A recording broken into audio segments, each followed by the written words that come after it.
Well, welcome everybody. I'm going to go ahead and call us to order. My name is Ethan Collier, and I've had the great honor of serving as chairman of this planning commission for some time now.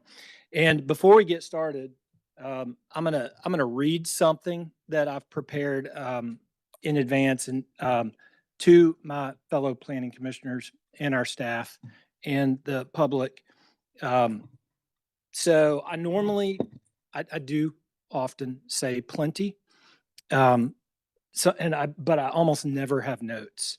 So if you've ever read anything that I've said, you're like, man, that guy is an idiot. And trust me, I hear that at home as well. It's not that far off. And yes, I have said some idiotic things, mostly because of the fact that I haven't actually prepared notes in advance. And so this time I have. And so what I want to do is I just want to read something that I've spent a great deal of time thinking about over the last couple of days. And then we'll just go from there. So I'm not going to make a whole lot of eye contact in light of the fact that I'm actually reading it. And 12 years ago, I was not wearing reading glasses, but today I am. To Mayor Wamp and Mayor Kelly, thank you. It seems like yesterday, but it was over 12 years ago that County Mayor Jim Coppinger and Chattanooga Mayor Andy Burke appointed me to chair this commission. And it has most certainly been one of the great honors of my life. Before I say anything else, I'll say what matters most. And I'm going to say a lot, by the way. I'm going to use all 9 minutes. To my fellow commissioners, past and present, thank you. This is a volunteer board. Nobody up here gets paid a dime. We do get some free fried chicken, which is nice. And I know we all enjoy that.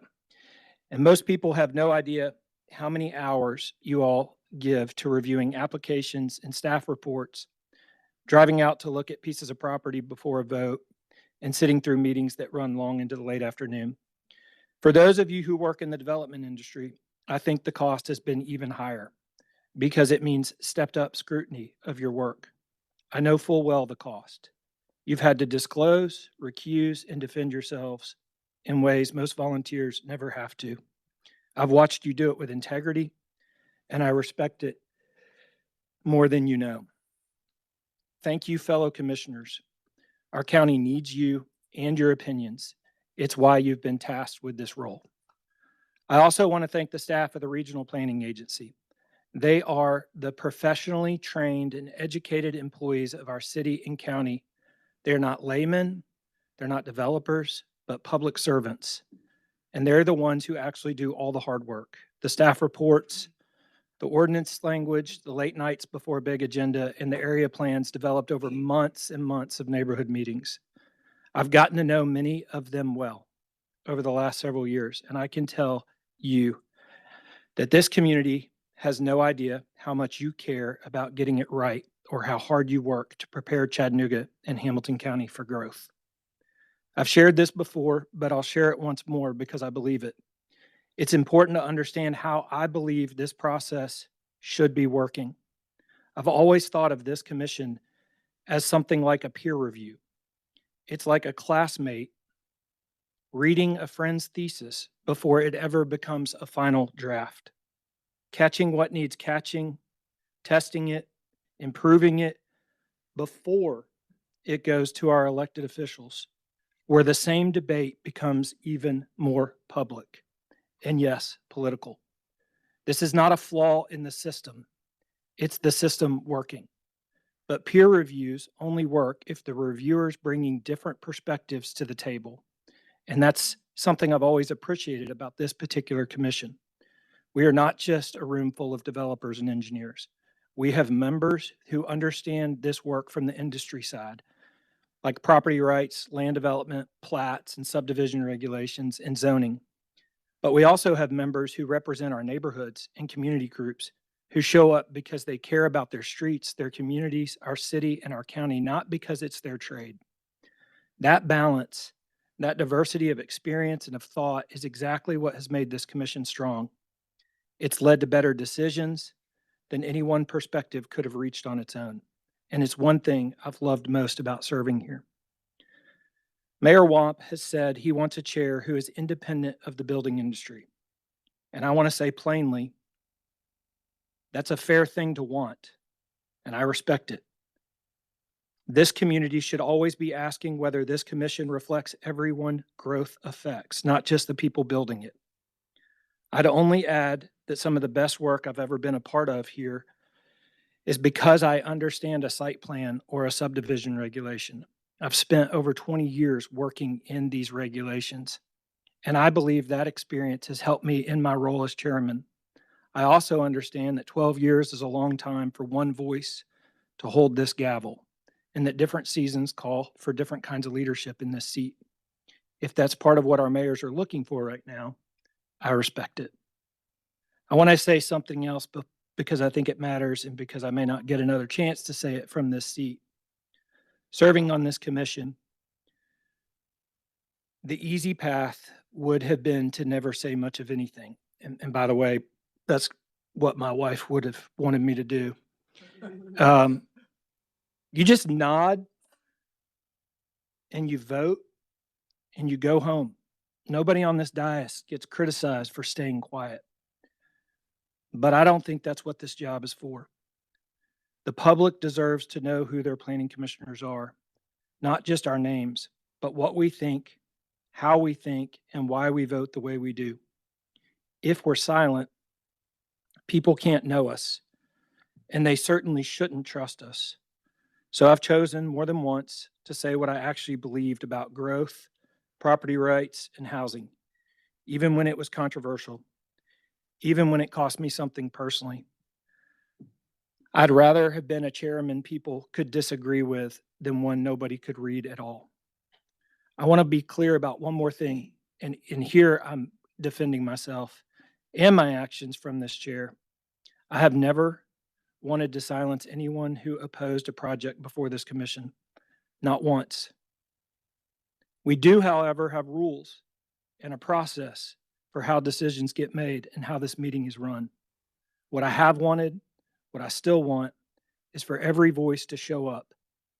The neighbor who's owned their home for 40 years and doesn't want to see change, but also the young family who's still trying to find a way in. I used the words have theirs and have nots at one point to describe this gap. And I'll own that it landed harder on some people than I had intended. This wasn't meant to dismiss anyone's stake in this community. It was meant to ask us to all make room at the table for people who don't usually get a seat here. If you love this community enough to show up and say so, whichever side of an issue you're on, you and I already have more in common than we have apart. Here's my heart in all of this plainly. I was born and raised in Hamilton County. I started a company here at 21 years old. I bought my first house for $70,000. And every dollar I have is invested right here in Hamilton County. I love this place and its people. I love Chattanooga and Hamilton County. And yes, I believe in housing. Not just as an industry, but as one of the few real paths most families will ever have to build wealth and put down roots. That belief is why I got into the home building business, and it's why I said yes when I was asked to chair this commission 12 years ago. It has at times been very hard work. It has also genuinely been a ton of fun, and it has changed me. I think about growth differently now than I did in 2014, and that shows up not just in how I've chaired this body, but in how we develop at Collier Construction today. Over the last few days since this all became public, I've been overwhelmed with calls, texts, and emails from people all over this county and city, some of which I hadn't heard from in years. It's been a great reminder of why 12 years of this work has been worth it. So in closing, thank you to our mayors, to this commission, to the RPA staff, and to this community for letting me be a part of something bigger than myself. My title here is no doubt changing. My love for this place and its people is not. I'll not quit serving this county and this city. I've got some ideas of what that can look like. I've loved this work. I've learned an incredible amount and I've grown because of it, and I'm not finished. If this chair calls for a different kind of leadership right now, then it's certainly time for me to go find the next place that needs the kind of leadership I have to offer. Thoughtful, honest, transparent, and yes, direct. I'll be looking for those opportunities, and I hope I find them right here in the place I've never stopped calling home. Thank you all.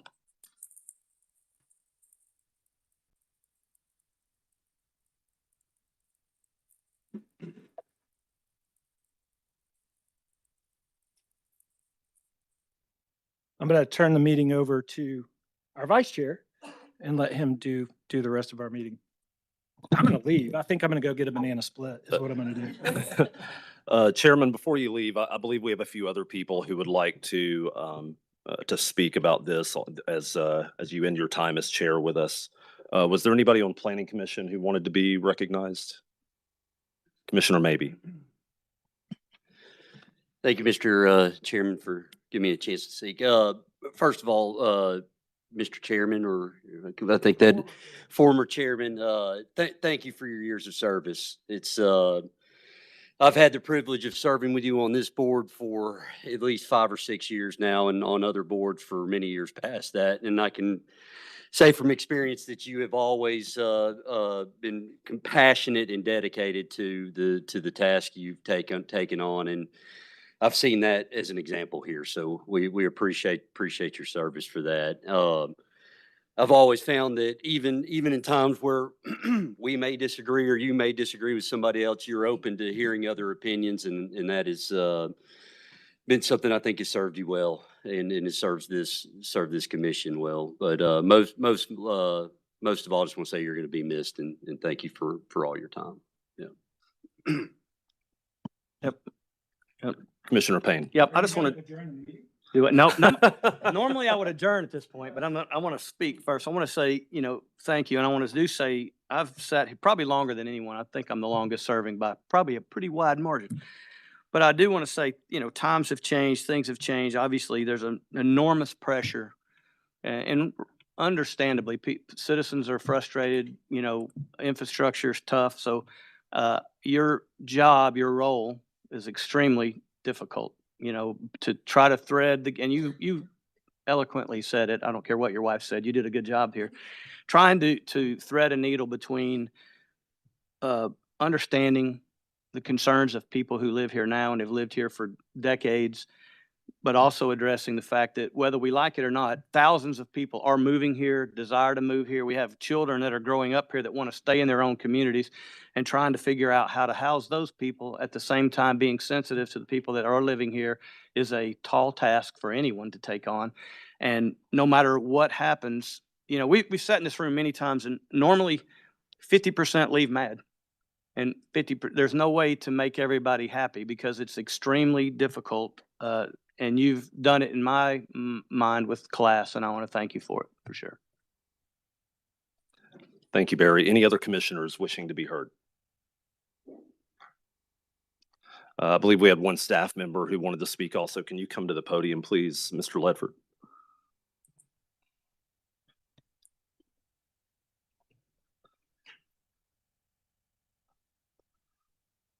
Mayor Kelly's Deputy Chief of Staff, former Councilman Darren Ledford. Thank you, Vice Chairman, Interim Chair, Chris Anderson, and Ethan. Thank you from the bottom of my heart. I've heard that planning is the art of making everyone equally unhappy. But true leadership isn't about shouting the loudest. It's about listening intently, weighing the evidence fairly, and having the courage to share your convictions.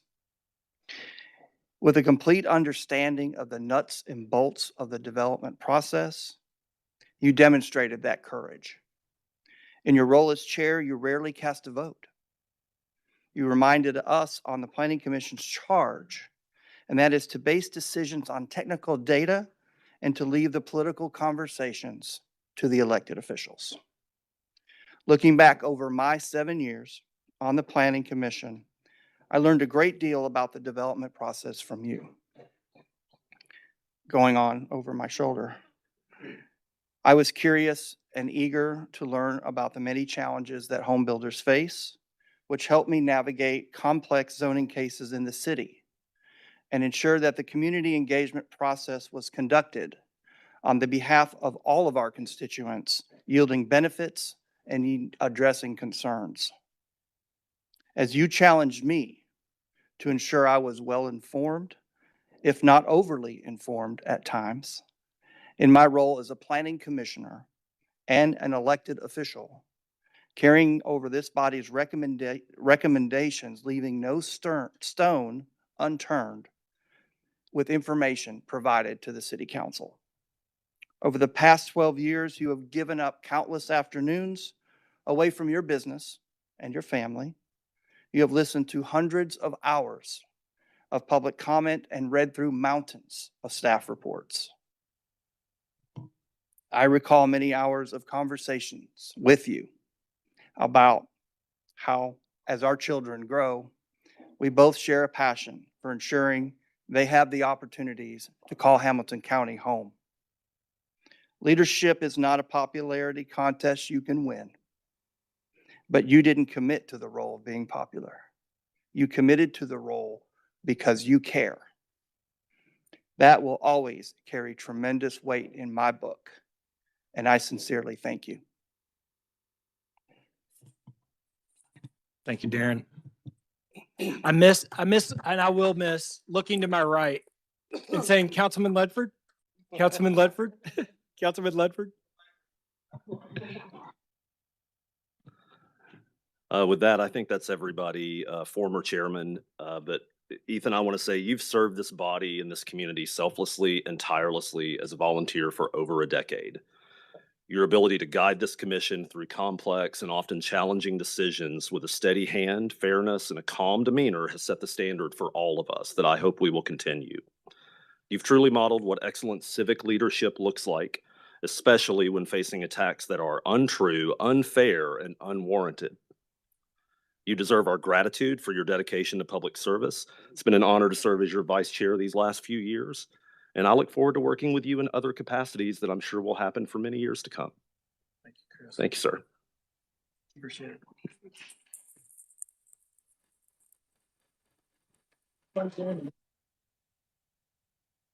Afternoon off. Yeah, that's right.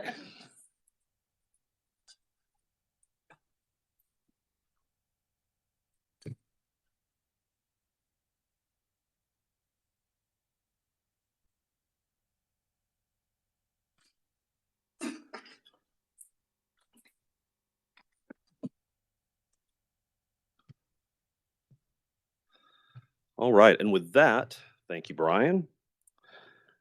Welcome to the July 13, 2026 meeting of the Chattanooga-Hamilton County Regional Planning Commission. My name is Chris Anderson. For a few weeks, interim chair instead of vice chair of the Planning Commission. Just in the case that I have to leave the room unexpectedly for a brief time, I'm going to appoint Councilwoman Jenny Burrs to serve as chair pro tem for this meeting, just for today. Just in case I have to step out for a minute, depending on how long the meeting goes. The Regional Planning Agency staff has reviewed each case within City of Chattanooga limits and made a recommendation. The new Hamilton County Planning Department has reviewed each case in unincorporated Hamilton County and have made recommendations for those cases as well.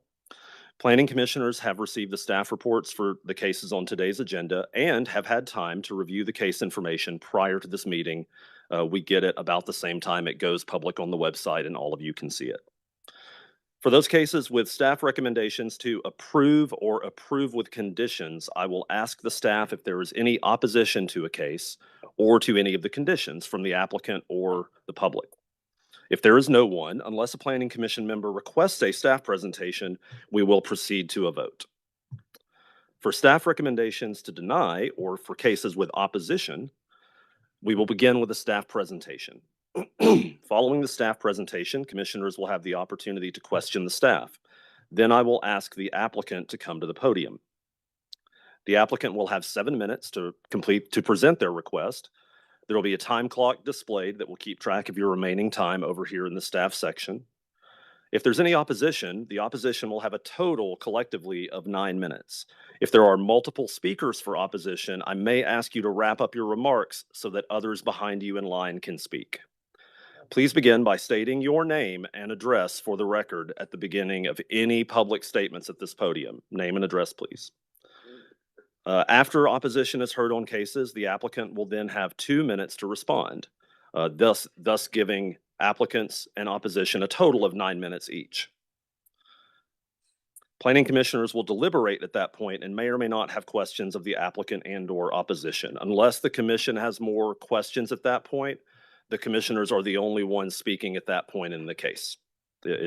Everyone else has been heard at that point. Cases are decided by a simple majority vote. Once your case is finished, if you want to discuss with other parties, please exit to the lobby so that other cases can be heard and we can continue with our agenda for the other folks in attendance. Just a few housekeeping items. Everyone has a phone. Please look at it right now. If it's not on silent, please put it on silent. So you're not that person whose phone rings loudly in the middle of this very long meeting. And just as a reminder, the Planning Commission has no authority over traffic regulations, building codes, or stormwater regulations. Please direct your comments to the Planning Commission and never to the audience or the applicant of a particular case. Only those at the podium will be recognized. Do not speak or shout from your seat. Once Planning Commission takes action, if you have any questions, please contact any of our staff members over the next several days.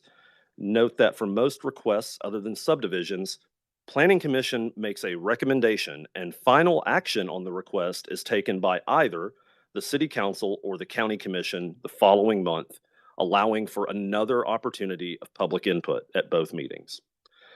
The Planning Commission does not rezone anything ever and never has. We make recommendations to the elected bodies of the city and the county, and they choose whether to rezone or not, regardless if you have heard otherwise on social media. We will now start with the subdivisions in the city of Chattanooga. After that, we will handle all other city cases before hearing unincorporated county plats, rezones, and special permits. Brian, why don't you kick us off? Mr. Chairman, we actually changed the agenda around. So the first item of action will be the approval of the minutes from June's Planning Commission meeting. Excellent. Do I have a motion on the minutes? Second. I have a motion that's been properly seconded. Any questions? All those in favor say aye. Aye. All those opposed? The ayes have it. The minutes are passed. And Brian, I believe that takes us to Section 3, City of Chattanooga subdivision plat and variance applications, new business. That is correct. First item under new business is SDP 2623. It's a preliminary plat for Scout View subdivision, lots 1 through 82 in the unaddressed 6800 block of Middle Valley Road. This comes to the body with a recommendation from staff to approve with conditions, and those conditions are making changes to some notes that need to be shown on the plat, but recommend to approve with conditions. All right, is the applicant present? Is there any opposition present? Mr. Ingram, are the conditions suitable to you? Are they acceptable? I have a motion that's been properly seconded. Any discussion? Seeing none, all those in favor, please respond by saying aye. All those opposed, nay. The ayes have it. Brian, case number SDP 2624, please. This is a final plat for Kingston Woods subdivision, lots 1 and 2 and lots 7 through 21 in the unaddressed 8000 block of Graham Road. This is another plat that meets the requirements with a few noted corrections, and staff recommends to approve with conditions. Is the applicant present today? Mr. Ingram again. Is there any opposition present? Mr. Ingram, are the conditions satisfactory to you? Yes, they are. Second. I have a motion and that's been properly seconded. All those in favor of approval? All those opposed? The ayes have it. Brian? This is SDP 2625. This is a preliminary plat for Pinewood Cottage subdivision, lots 1 through 9 for 7458 and 7460 Pinewood Drive. This does have a few notes that need to be corrected on the plat, which is typical for preliminary plats. Staff recommends to approve with conditions. Is the applicant present? Is there any opposition present? Zeka, are you good with the conditions? We have a motion. I have a motion to approve the staff recommendation. Do I have a second? Motion's been properly seconded. All those in favor, please say aye. All those opposed? The ayes have it. Brian? Next plat is SDP 2626, another preliminary plat for Trail Haven subdivision, Phase 2, lots 15 through 35, and community lots 902 through 903, in the unaddressed 800 and 900 blocks of Reeds Lake Road or the 4200 block of Mountain Creek Road. This is a preliminary plat. Staff recommends approve with conditions. Is the applicant present? Is there any opposition present? Sir, have you reviewed the conditions? Are they acceptable? Have a motion that's been properly seconded to approve with the staff recommendation. All those in favor, please say aye. All those opposed? The ayes have it. Brian, let's move on to old business for rezones.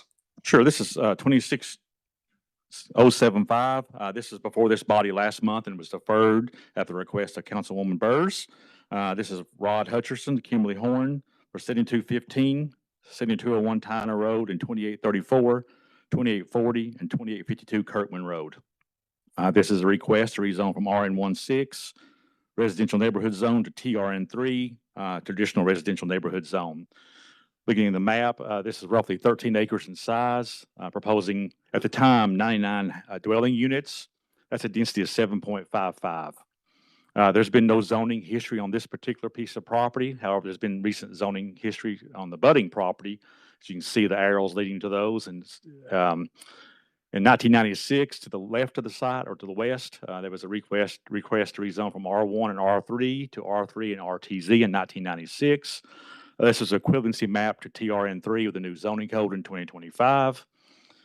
Then to the west, also in 2004, there was a planned unit development approved for this budding property, and you can see that on the screen. There's a mixture of zones near this property. It's primarily zoned RN16, but to the southeast is RN3, industrial and commercial. To the west is TRN3, RN16. There's a mixture of residential zones in this area. This is a vacant piece of property. To the north is single unit residential. To the west of the site is single unit residential, and to the east is single unit residential, and to the south is a school and single unit residential. Here's the image of the property. A little bit of the property is located in a flood hazard area, which is the southeast corner of this property. Here's a view of the site from Tyner Road. A view of the site from Kirkman. The site's just on the left-hand side. This is north of the site, which is a single-family dwelling. South of the site, which is a school. East of the site, more single-family dwellings. This is west of the site, which is in that PUD, which is single-family detached dwellings. And here's Tyner Road. This is in Plan Chattanooga, which again was adopted by this body last month and actually is heading to City Council, I think, in August for adoption. The place type recommendation is mixed residential.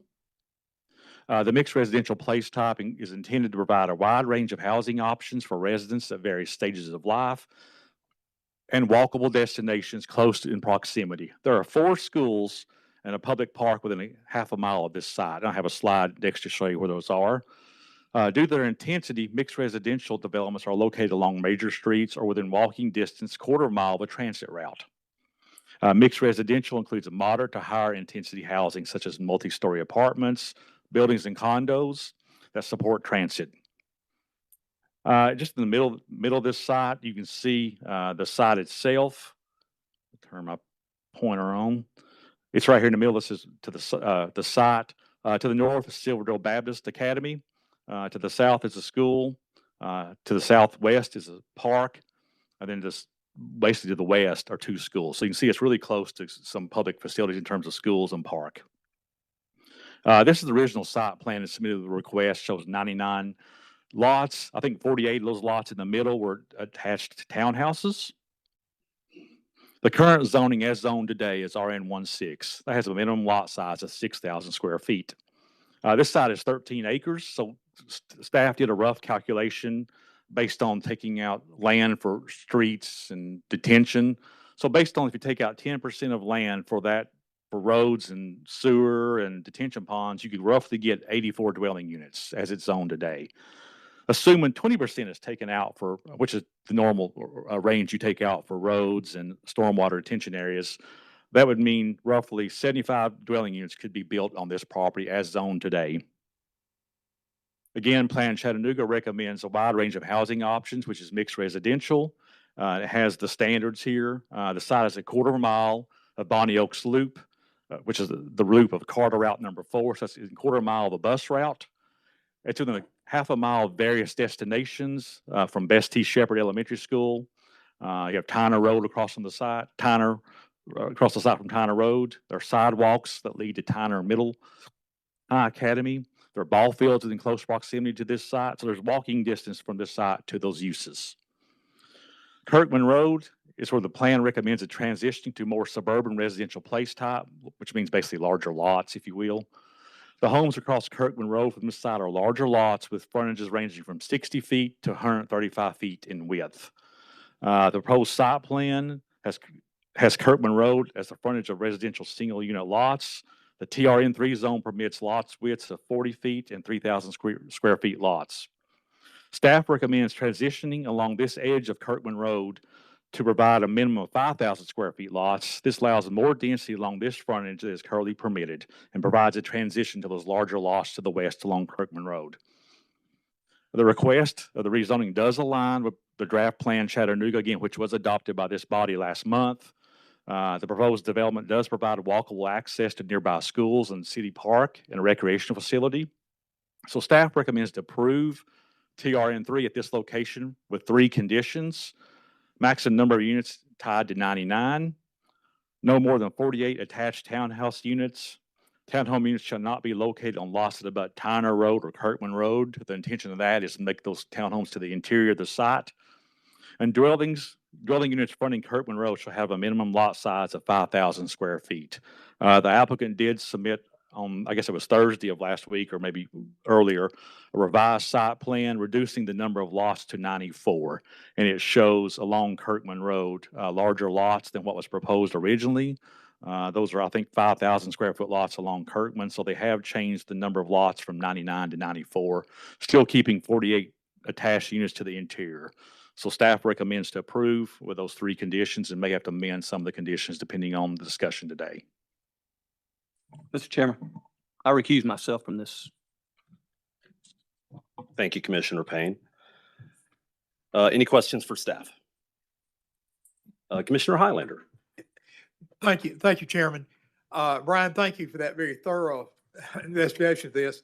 You said it's a 1/4 mile of the Carter route. Are there sidewalks from this site to there? There are sidewalks on Tyner Road. I'm not Okay. sure it goes all the way down to that bus route, but there are sidewalks there. Okay, thank you.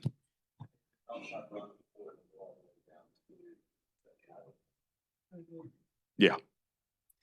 Trying to see if I had an image here that shows there are sidewalks on Tyner. Other questions for staff from the Planning Commission? Yes, Commissioner Burt. I'm trying to follow along here and understand why TRN3 is needed on this site rather than TRN2. Are you asking Is it- staff or do you want to ask the applicant when they come up here? You can ask the applicant. I'll Okay. look the book Yeah, I'll real defer quick. to that. That's fine. Any other questions for staff only? All right, is the applicant present? Is there opposition present? We have applicant and opposition present, so call the applicant up. You have 7 minutes to present your case. Ben Skidmore with Kimley Horn. I'm going to run through conditions first and then a little bit of process in the plan itself. We have both staff conditions and neighborhood conditions that we worked on with Councilwoman Burrs that we need to make sure are reflected in the record. There were the 3 staff conditions of which we agree to all 3 with the caveat of the 99 reducing to 94 as shown in the plan. And there are 10 neighborhood produced conditions, all of which we agree with. That was a function of the 2 neighborhood meetings that we held. So I think unless Councilwoman Burrs, you want to, I'm just going to read through the conditions that we generated in those council meetings and then walk through a little bit of the process that we went through. And then we'll kind of circle back to what the plan actually is and represents. So For the staff conditions, Brian or Mr. Schultz already read those. Like I said, the only caveat being we do want to adjust the 99 units in condition 1 to 94. The 48 attached townhomes in condition 2 would remain the same, and the dwelling units changing to a 5,000 square foot lot is what was reflected in that most current plan. The neighborhood conditions that we worked through at our second meeting are as follows, some of which I will say are part of the typical development process, but we still would like them included in the record for consistency with what we discussed with the neighborhood. So we'll call it 4, and it runs through 13. Condition 4 is no more than an entrance exit to the development on Kirkman Road 1 and 1 entrance exit on Tyner. No lot driveways for the individual homes on Kirkman and Tyner, that they would be rear loaded and the buildings only would front the public streets of Kirkman and Tyner. Next condition, the construction entrance on Tyner Road, that'll be as coordinated with the city as part of the permitting process, but we want the neighborhood wants that to be noted as a request or condition. 4, 5, 6. Number 7 is sidewalks, the length of development on Kirkman Road and the extent allowed on Tyner, giving the floodplain and utility crossings. Condition 8, landscape buffers as required by code. That one, obviously the code would require as well. This is a duplicate to the staff comments, but the next one is a maximum of 94 units. Next one, trees along Kirkman Road and lighting to EPB standard specs, which will be part of the development process. New crosswalks on Kirkman and Tyner Road with city transportation approval. So there's already been some conversation around mobility. Currently, the site has no sidewalks on our side of the street. The other side of Kirkman has no sidewalks. There is a crosswalk that goes to nowhere from the elementary school to the corner of Kirkman and Tyner. So what we are proposing to do is a new crosswalk across to the school that runs the full length of Kirkman, and if acceptable to Chattanooga DOT, a mid-block crossing across to the Arbors development, which you saw on Brian's aerials directly west of the site. That would allow pedestrian connectivity to both the new lots, the Arbors neighborhood, to both the school, the community center where we had the public meetings, which is what's labeled park on the screen right now, as well as the new middle high school, which is actually all on the south side of the street now. Okay, next condition is traffic study. It was noted by DOT that a traffic study may be needed. Condition is, in addition to the traffic study relative to this development, that we have a conversation about bigger picture infrastructure.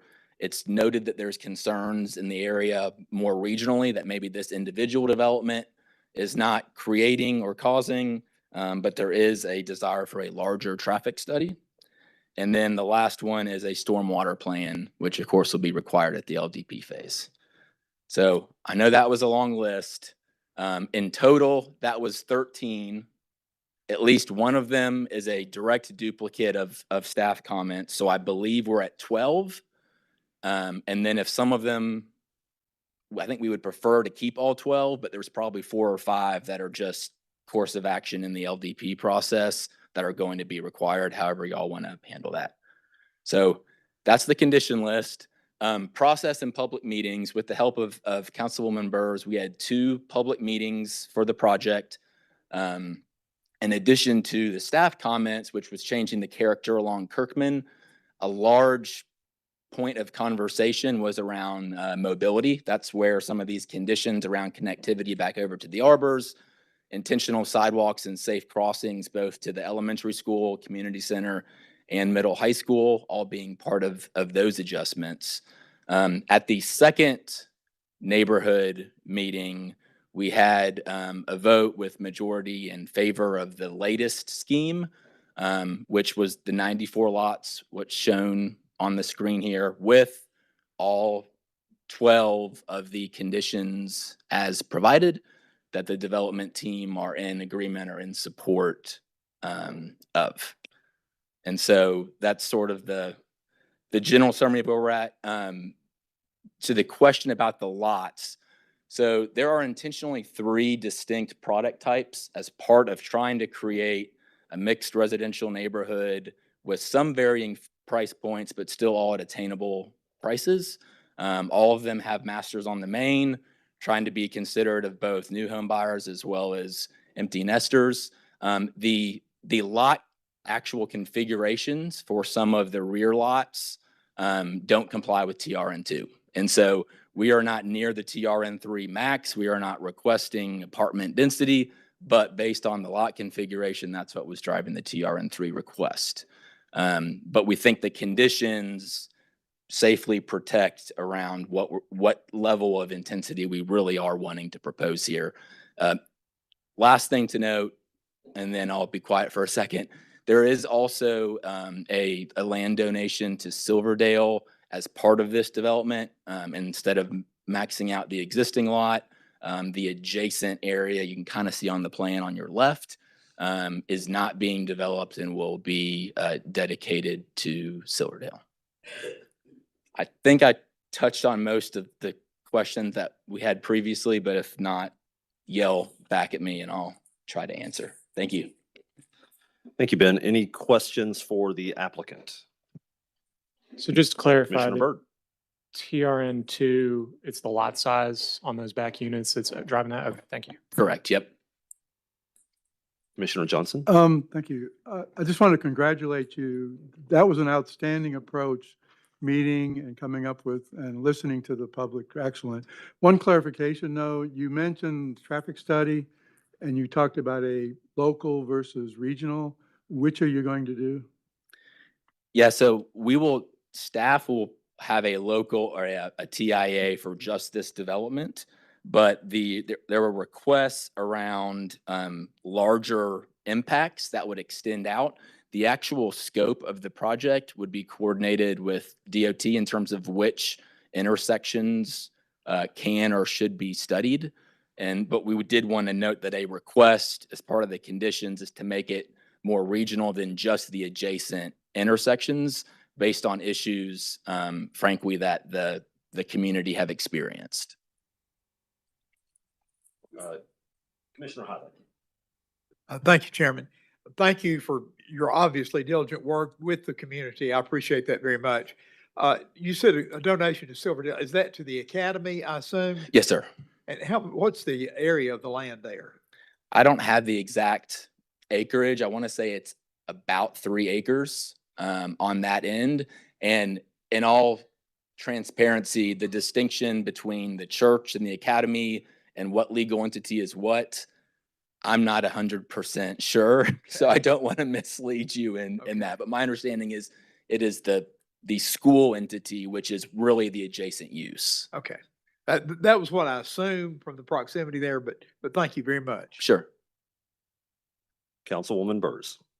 Thank you, Mr. Chair. Commissioner Johnson, I just wanted to add to your comment. Great question. And because there were so many people that live in that area and we were together anyway, we talked about some other issues and there's just an underlying need for some more, from Bonnie Oaks to Silverdale to Tyner. So it was an extension of that conversation, which I've already met with the administration about how we can address that. Thank you, Councilwoman. Any other questions for the applicant? All right. Anyone in opposition who wishes to speak, you can come to the podium. Please state your name and address first. And you have up to 9 minutes. Hello, my name is Gary Peltier. I live at 7017 Arbor Leaf Lane, and I'm the president of the Arbors Homeowners Association, which is directly across the street from this development. When our board first met, when we heard about this development, we gathered quickly because the yellow sign went up and we knew nothing. Nobody had reached out to us. We just knew that there was a change in zoning coming. And as the diagram up there showed, the proposed development was completely surrounded by single-family zoning. And it will be even after a change is made. And so the questions about a transitional development to us was confusing, because usually with a transitional development, you have something here and something here, and the transitional is a little bit of both in the middle. And we didn't see that happening based on the information. You see the light yellow completely surrounding this. And so that was our concern. The other concern was we saw different numbers of the maximum units allowed. We saw 99. The staff report mentioned that there was a 91 reference, there's a 94. And so there were some questions. When you have questions, there's uncertainty, and that's what our concern was. Our board was unanimous, along with most of our residents, that we are not opposed to development. The people that own the property have every right to sell it. Whoever buys it certainly has every right to develop it with the existing zoning, which certainly would be our first choice. But we do thank Councilwoman Burrs and the developer for planning 2 meetings. The first one went through and we had 1 day to spread the word, because we did not have any information about that first development. And there were over 20 people that came out. I don't know if that's good or bad, but for us, we thought that was pretty good for 24 hours notice, basically. The next meeting was at least a 50% increase in that. Our numbers had about 35 residents come out, not just from the Arbors, but from people on Tyner and Kirkman. And so the 3 staff conditions were something that at least addressed our concern, especially the 5,000 square feet, because the homes across the street, they're on large lots, some of them over 7,500 square feet. And to have a mixed use, higher density development right across the street from our development, we have about 102 lots, and we have 1 entrance on Kirkman, and that's it. And this was a development, we were concerned about traffic. And contrary to the discussion about sidewalks on Tyner, there are no sidewalks on Tyner from Kirkman to Lee Highway, none. The sidewalk on Tyner is on going down toward the new school. The diagram showed 4 schools. 1 of them has been torn down, so there's only 3 schools that are, you have Silverdale, Shepherd, and then the new school that just went in, the beautiful new school down there. So there are only 3. But so the concern about walkability, there are no sidewalks from this development or the Arbors to Bonnie Oak. It's a narrow road, Kirkman is, no sidewalks, no curbs and so forth. But these are some of the bigger issues that we talked about that was mentioned. And so the developer has been very open to having the 2 meetings, and we appreciate your work, Councilmember Burrs, in planning that. But we are in favor of these conditions along with the additional ones. But the concern was that we did not know about any of this until like the day before that first meeting. Okay.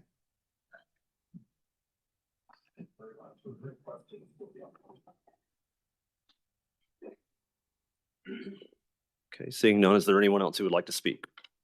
Seeing none, Planning Commission will debate now. Who would like to be heard on this? I'll go. Councilwoman Yeah. Burrs. I do want to thank you, Ben. You made my job easy today, because thank you for reading all this into the record. He pretty much read directly from the notes that we took and were approved by the folks that attended. So thank you for using that. I also submitted those to Karen and Brian and the staff. So they have those word for word from that email. And thank you for putting this to the record, because that was my plan as well. I appreciate the neighborhood coming out and having input, because I think it really is important. I see a couple other folks that live in the area, so I appreciate you all being here as well. If there's no other discussion, but I see a light, I was going to make a motion, but I'll defer to Commissioner Byrd first. Yeah, I imagine I'll Commissioner Byrd. be on board with the motion. I just want to make a couple notes. I'm generally opposed to zoning by condition, especially under the new zoning code that we worked pretty hard on the last year or so. One of the goals there was to avoid having to zone through conditions, and we're still seeing it pretty frequently, especially with this TRN3 zone. We've seen a lot of these RN16 to TRN3 conversions, and I'm not opposed to the projects that are being done under this framework. I just want to make sure we're noting this every time and seeing how we can continue to tweak the code to see if we can get more by right rather than through condition. There's one other point that I just forgot, so I'll just leave it there. All right. Thank you, Commissioner Byrd. Councilwoman Burrs. Thank you.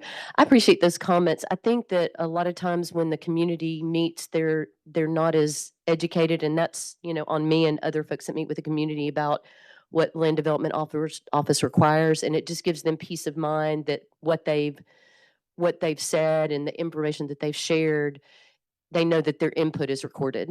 So while we're kind of doing double duty because a lot of this stuff is already as a requirement has been mentioned of the permitting process, I think it's important to make it public so that people are assured that once it goes here and then goes to city council, that those things are in black and white, and that there's some teeth to it. So I appreciate the commission's time and allowing us to get those on the record. So if there's no other additional conversation, I'd like to make a motion to approve with the conditions that were already set by the staff and the ones that were added by the applicant.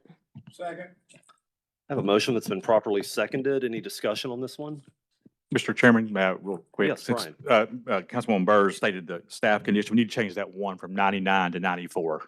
Is that your Yes, intention? correct. Do we want to do a amendment? So a motion to approve and then make a motion to amend? I don't think, I don't I think so. think Okay. that's probably more than we need. I think Okay. if you just state that in your motion that it's 94, not 99, Okay. that'll be accepted. So make a motion to approve with the conditions, making one change, a maximum number of units is 94. Right. Is that acceptable to you, Commissioner? It is. Okay.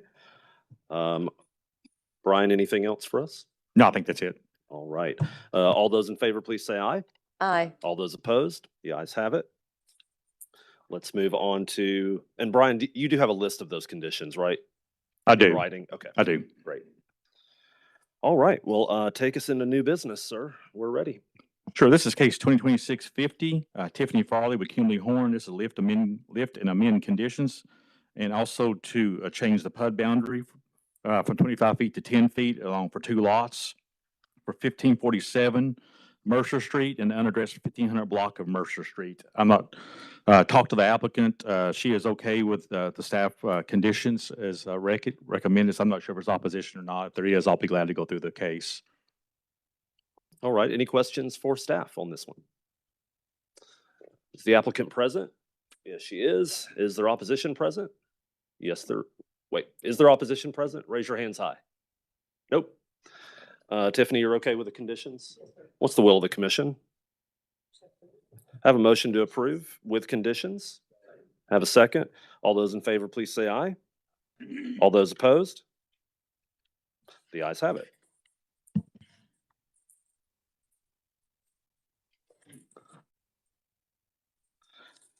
And to be clear, Councilwoman Burrs, that was approving the staff recommendation. Yes, staff. Thank you. All right, Brian, take us to our next case. Sure. This is MR 2026-0089, Pape Dawson, care of Nathan Bird. It's a mandatory referral for public sewer easement abandonment enclosure for 1201 Popular Street. Staff reviewed this and recommends to approve this mandatory referral. Mr. Chairman, I recuse myself from this, obviously. We have a recusal. Who is the applicant who is here to answer questions on this case? I can answer questions and go around if needed. Okay. Wasn't expecting to need anyone with the, This is fairly routine. I didn't think that there would be, Need to but it's not a approve, yeah, rezone or anything. Sure. And this is part of the west side of Volves, just Yeah. relocating sewer lines around. Right. Any opposition here present? I can't imagine there is on this. All right, what's the will of the commission? I have a motion to approve that's been properly seconded. All those in favor? All those opposed? The ayes have it. Next case, Brian. Yeah, this is MR 2026-90. This is a request for the city of Chattanooga to surplus part of public property. It's currently in Lookout Valley. The reason for this surplus is to sell a portion of this land to adjacent property owners so they can have fix the driveway entrance into their restaurant. There's no rezoning on this side. It is commercially zoned. Here's a view of the aerial view. It's 3003 Cummings Highway. You can see this is part of the institutional property that's being sold to the adjacent property owner to fix an issue with the driveway. Staff reviewed this and recommends to approve this request. All right, any questions for staff from the Planning Commission? Is the applicant present? Is there any opposition present? I have a motion that's been properly seconded to approve. Is there any discussion? All those in favor?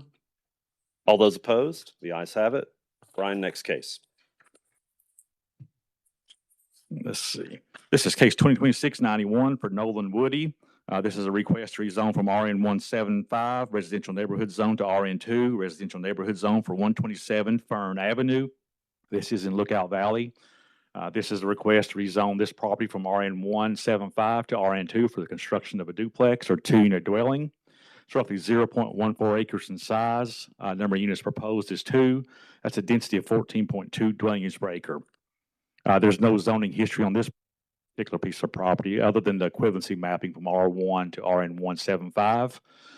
To the south, or sorry, to the east of this site, back in 2024, there was a request to rezone the piece of property from R1 to R2. Staff recommended to deny, Planning Commission recommended to approve, and it was ultimately withdrawn at City Council. Looking at the zoning map, there is some abutting RN2 to the north and to the southeast of this site, but everything to the west and east of this site is zoned RN 175. There's currently a single-wide dwelling on the property. To the north is single-unit dwellings, to the east is single-unit dwellings, and to the south is single-unit dwellings. And there is 1 2-unit dwelling immediately across the site from Fern Avenue, but majority in this area is single-unit dwellings.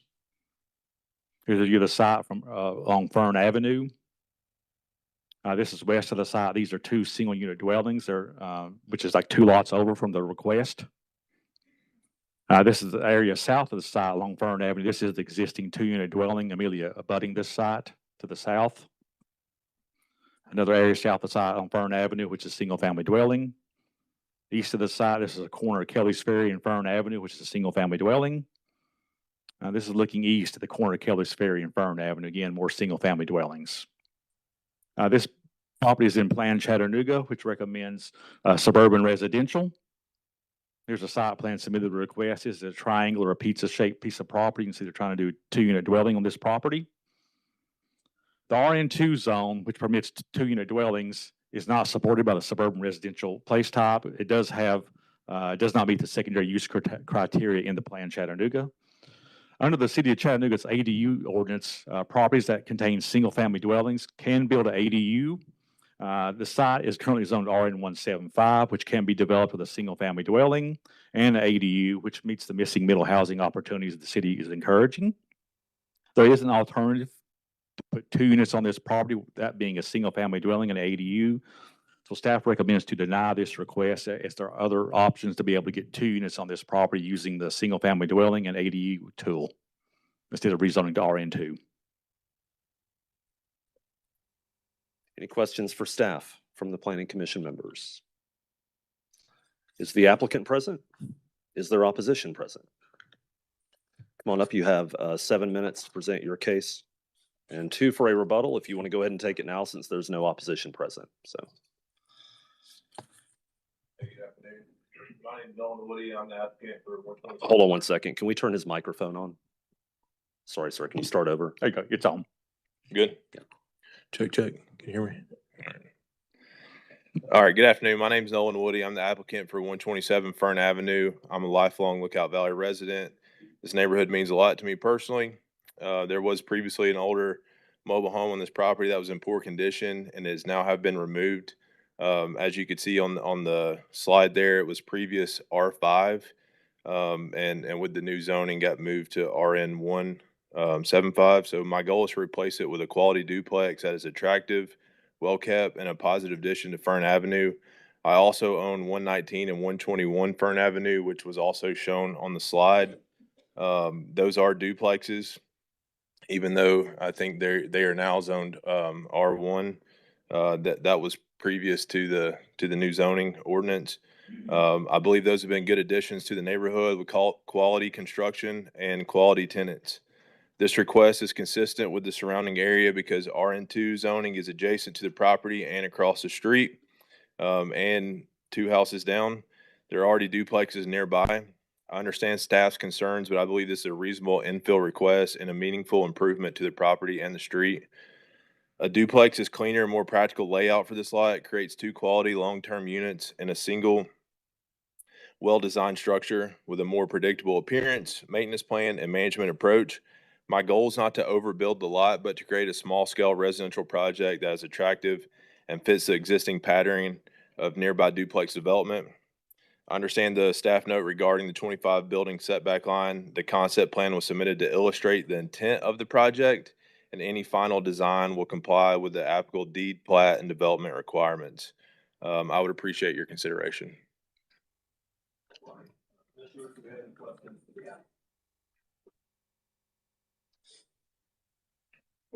Yes, Commissioner Janeway. I just have a question for staff. So I'm assuming that your recommendation is just purely based off of newly adopted plan. That's what the place type is in the plan.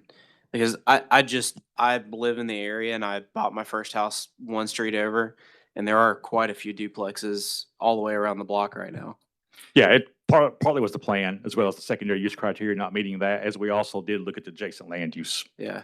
But you're right, there are, and the staff report does note there are more duplexes in this area, but we're looking primarily on Fern Avenue.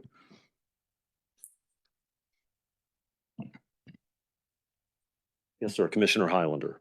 Thank you, sir. Commissioner Byrd mentioned trying to stay in line with, unless I'm incorrect, in line with the city plan. I'd like to hear what his input is about what you think about this staying within the city plan. Commissioner Byrd. Yeah, my previous comment was more about staying within the newly adopted code, which we've had for about a year. So we've been able to see over time where the kinks are and see where things might need to be worked out. The plan we just adopted last month, 2 months ago, if not mistaken, very recently. And so I think we're going to see more of these kind of blips where sometimes what's on the ground, literally on the ground out there, is not matching what's on the plan.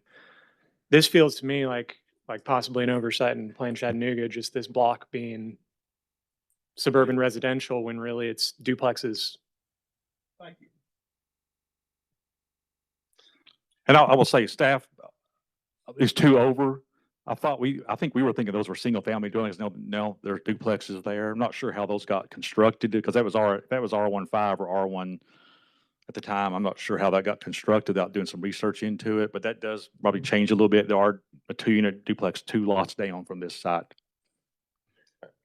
Yeah, Yeah, so go ahead. I own both of those, and I actually talked to Councilman Henderson about this project, and his comment was actually that he doesn't see how it went from R5 to RN1 7.5 because technically the zoning shouldn't step down; it should be equal, and so that was his point on our conversation.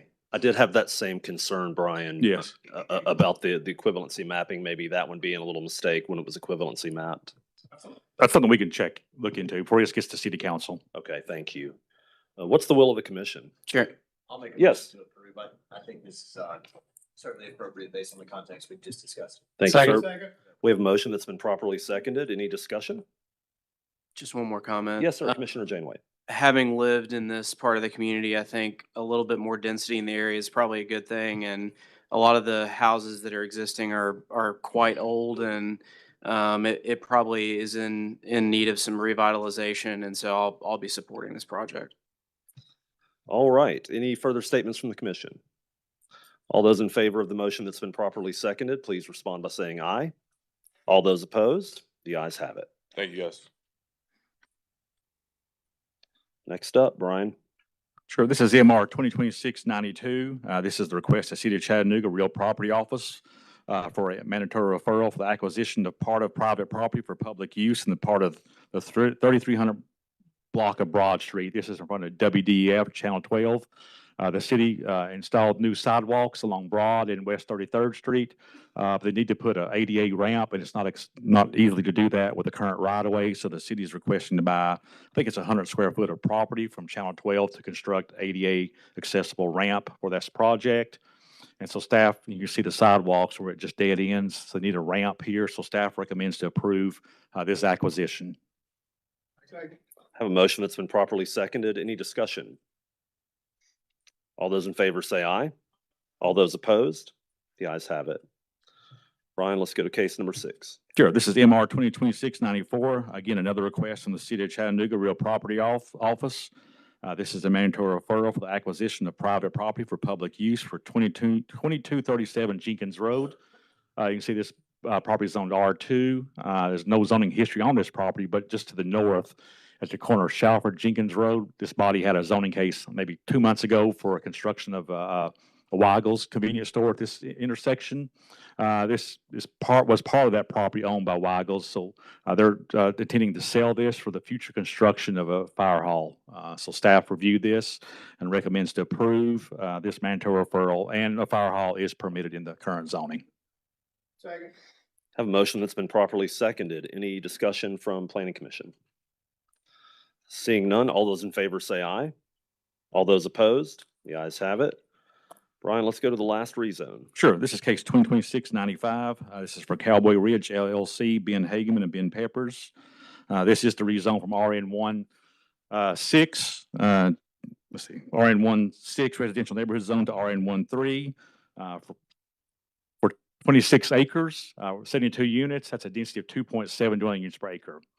Looking at the zoning map, there's a mixture of zones nearby from TRN3 to the northeast, to commercial, CC and CN2 to the south, and A1. The A1 you see to the west, that's in the county. This is right on the city-county limit line, and then the south on Highway 153 is RN16. There is a single-family dwelling just the very northeast of this property, but everything else is vacant. It has some steep slopes on this property. To the north and east is vacant. To the south is church and single-family dwellings. To the southwest is a church, as well as some agriculture uses, and the Sheriff's Annex on Dayton Boulevard, if you know where that's at. That's just north of the Sheriff's Annex. And in the west is single-unit residential. Here's a view of the site from Dayton Boulevard. This is the area from south on Dayton Boulevard. This is the area east, looking at 153. This is in the Plan Chattanooga land use plan, which recommends suburban residential with natural resources overlay, which is due to the steep slopes. Here's the site plan submitted with the request. You can see it's one entrance in off Dayton Boulevard into 2 cul-de-sacs. I had them submit also a site plan, what it would look like based on the current zoning. Based on current zoning, which is RN16, they can get roughly 58 units. That's a density of 2.1 dwelling units per acre. So there's not much difference in the density in terms of numbers going from RN16 to RN13. The property's current R16 allows the subdivision. Again, that's basically 2.17 dwelling units per acre. The applicant desires to have 40-foot wide lots. We don't have a zone that specifically allows that, so that's why they're going to RN13, which would allow that 40-foot wide lot. Again, there are some steep slopes on this property. So Plan Chattanooga recommends preserving those steep slopes. But previously, prior to the new zoning code, this would have been a PUD tool. That we had the PUD tool in place. This would have been a PUD. The PUD tool we have now is it's much more strict, if you will, in terms of going through that process. That's why you're not seeing many PUDs anymore, because we have more zoning tools in our toolbox as well. So staff recommends to approve with 2 conditions. The overall development shall be limited to a maximum of 72 detached single-unit dwellings for this development, and no grading or land disturbance activities to occur below the existing 750 topo line, except as needed for access road, utilities, or emergency services. I believe the applicant would like to tweak these 2 conditions based on those what I just read, but this comes to this body with a recommendation to approve with those 2 conditions. Okay, Commission, any questions for staff? All right, is the applicant present? Is there any opposition present? Okay, we have applicant and opposition. If I could have the applicant or applicants come up to the podium now.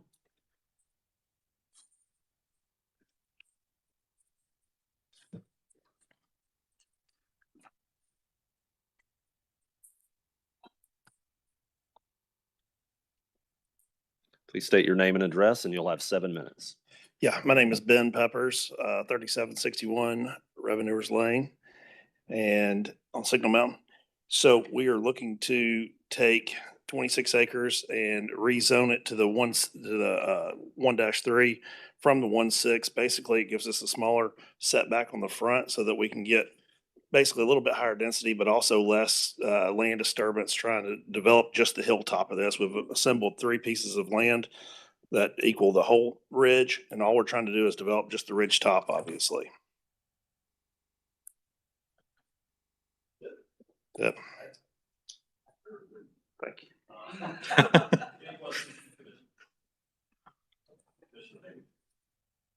Thank you, Mr. Chairman. The staff had mentioned that y'all may have some some changes you'd like to make to the conditions. Is that accurate?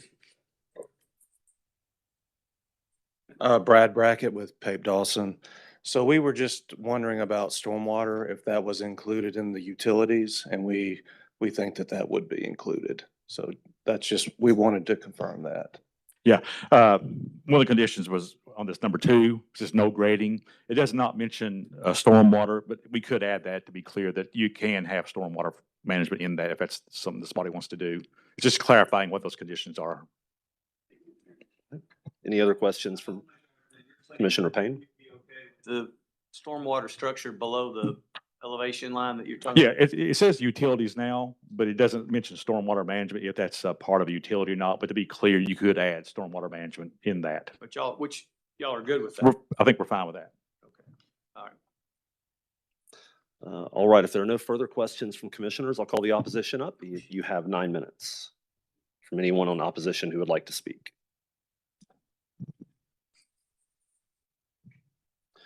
Please state your name and address as you begin, and the podium is yours. Christy Summers. I live at 6255 Dayton Boulevard. I guess I have some questions. So the top, is it gonna be, it's right under the power lines. So is it gonna be topped? Is this a ridge line? Is it gonna be leveled out? I'm just concerned about really the beauty of it, the wildlife. I live right next door. So I would really hate to see all that wiped out. And is it going to be below the lines right there? Is that all going to remain wooded and it's not going to be touched and it's just the very top? So it's just trying to understand what exactly was going to be done and how they were going to manage the possible water runoff. And is it going to be completely clear cutted on the top? Because they're seeing a lot of that going on. So that's my concern with it. It's just, we have a lot of deer, we have a lot of animals, and I would hate to see the top of that ridge taken off. Okay, thank you. Thank you very much. Any questions for opposition? Okay. The applicant can come back up. You have 2 minutes for rebuttal. Yeah, sure. So the goal of this is to, yes, we are going to have to grade the top of the ridge, but keep the clearing and grading only to the very top of the ridge and keep all the tree canopy down below and the access on the way up the lower parts of the lot. We do have, there is currently a EPB line that goes over the top, and we're going to relocate that transmission line down to the side of Dayton Boulevard, a new EPB easement that's going to go there. So we're going to pull the power line off the top so that we can confine our construction to just the ridge top. All right, anything else? Okay. What's the will of the commission?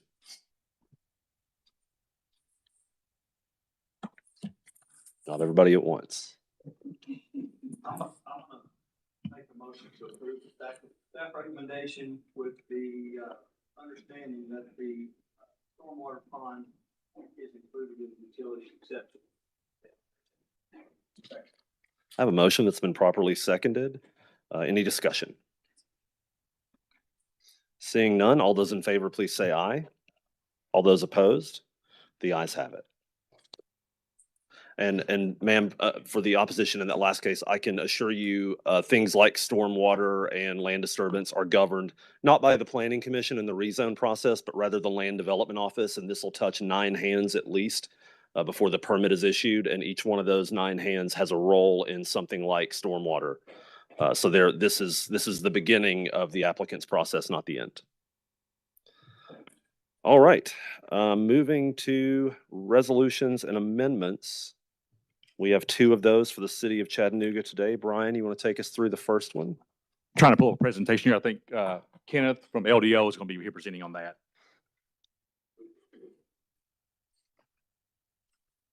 Ken, you're presenting? Great, you can come on up to the podium.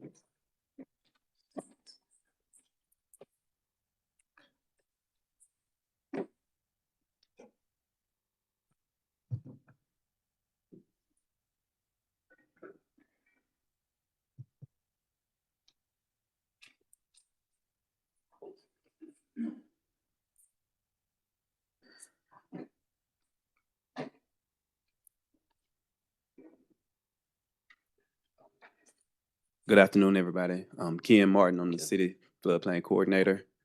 Brian, are you gonna operate the slide for me? I'm going to try. Let's Okay. see. All right. I just thumbs up you when ready for the next slide, if that's okay. Yeah, it's not going. Let's see. Let me try the PowerPoint real quick. Okay.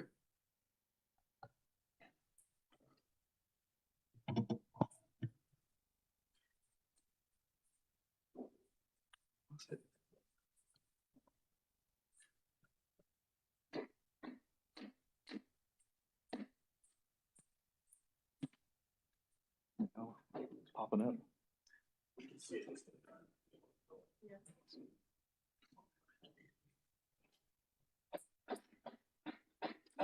It was just keeps doing it.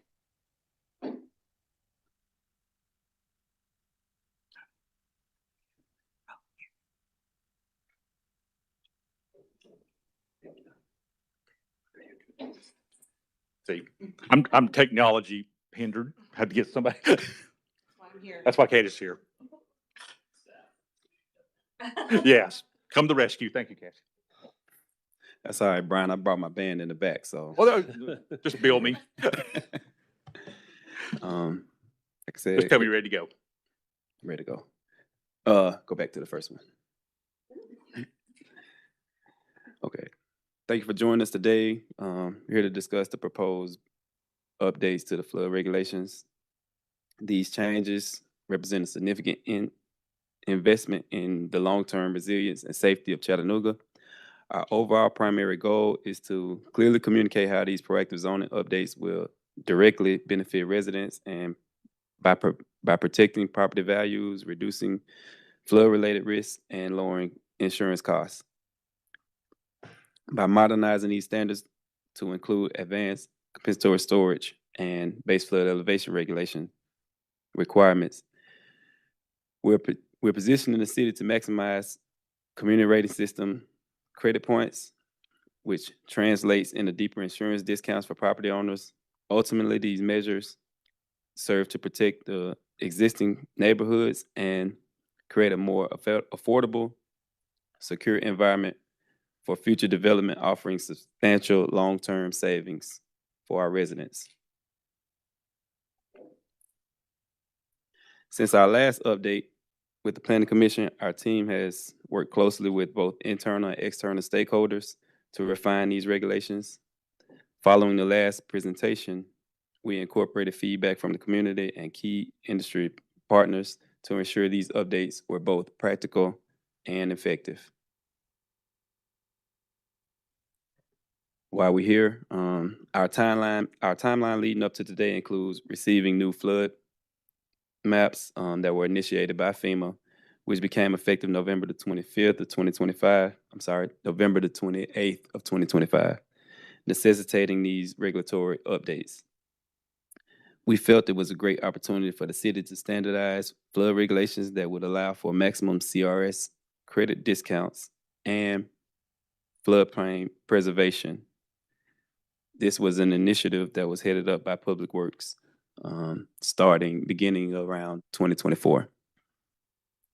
The regulations passed February of 2026. The flood ordinance through flood ordinance updates to language amendments. In spring, we coordinated to develop the specific compensatory storage and base flood elevation language that'll be presented today. In May, we conducted targeted stakeholder meetings, workshops to address concerns regarding development costs and practical application, ensuring a balanced approach between resilience and economic growth. So based on that feedback, we made some key adjustments to the compensatory storage guidelines and the design exemptions, which be discussed in detail later on in this presentation.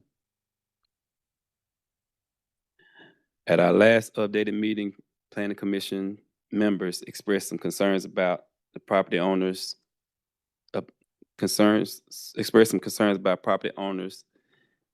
about the amount of property owners these proposed regulations could potentially affect and whether the city had given adequate notice of these changes. The city utilized multiple channels of communication regarding these updated floodplain map changes that went into effect in November. The coinciding floodplain ordinance and the current proposed amendments. Through these efforts included 2 public open house meetings held in 2024 and 2025. We sent out direct mailers to affected property owners in 2024 and 2025 as well, that were within the SFHA, a special flood hazard area. We have posted it on the city website, notifications, and we reached out to various media outreach avenues as well. Most recently, we've been working with the city's economic development neighborhood association specialists to notify all the neighborhood associations within the city via email of the proposed changes as well. For years, Chattanooga has created programs and developed higher standards to protect the community from flood risks, like building a levee and creating and obtaining funding for the repetitive loss prevention program. The city has always recognized the risk and proceeded to act accordingly.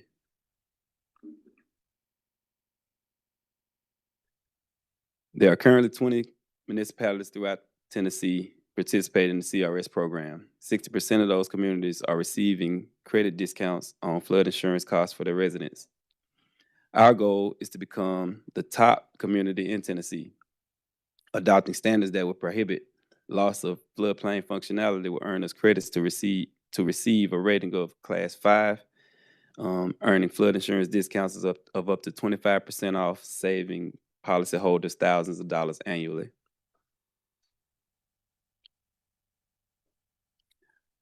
After meeting with internal and external stakeholders and community leaders, we found it best serving to provide some exceptions to the requirements of compensatory storage, of the compensatory storage section. The current regulations regarding design elevations remain unchanged for the proposal, which is highlighted there. However, we are introducing flexible design exemptions to provide support. We are introducing flexible design exemptions to better support specific project types, such as environmental initiative designs that achieve better utilization of the land, designs that encourage preservation of natural vegetation, respects topography, and refrains from adversely affecting flooding, and designs that support the city's land use plans, especially in areas slated for redevelopment, like the Rossville Boulevard corridor, for example. At the previous meeting, commissioners expressed interest in learning if more recent data was available regarding freeboard cost effectiveness based on the proposed design elevation standards. So I was able to find some data, a study completed back in May of 2023 and published in Frontiers in Communication, which synthesized data and literature from leaders in the flood risk management It analyzed a 2,000 square foot. The analysis was based on a 2,000 square foot single family home and determined that 3 foot above 3 foot freeboard maximizes cost effectiveness. While this requirement increases construction costs by an average of $12,700, adding approximately $57 a month to the standard mortgage, the resulting flood insurance savings and reduced flood losses provide a net benefit of about $175 per month. This equates to $36,000 in total savings over a 30-year mortgage, directly contributing to freeboard-based flood reduction. While requiring additional freeboard helps homeowners lower future flood damages and reduce flood insurance, it supports long-term community sustainability. Although construction costs are initially higher, the investment produces measurable financial benefits over the life of the home. In closing, these ordinance updates are they're not just about compliance. They are an investment in Chattanooga. By modernizing the standards, we protect the existing neighborhoods today and create a more affordable, secure environment for future development. Thank you for your time. Thank you for your feedback and your commitment to a safer city. Happy to take any questions at this time.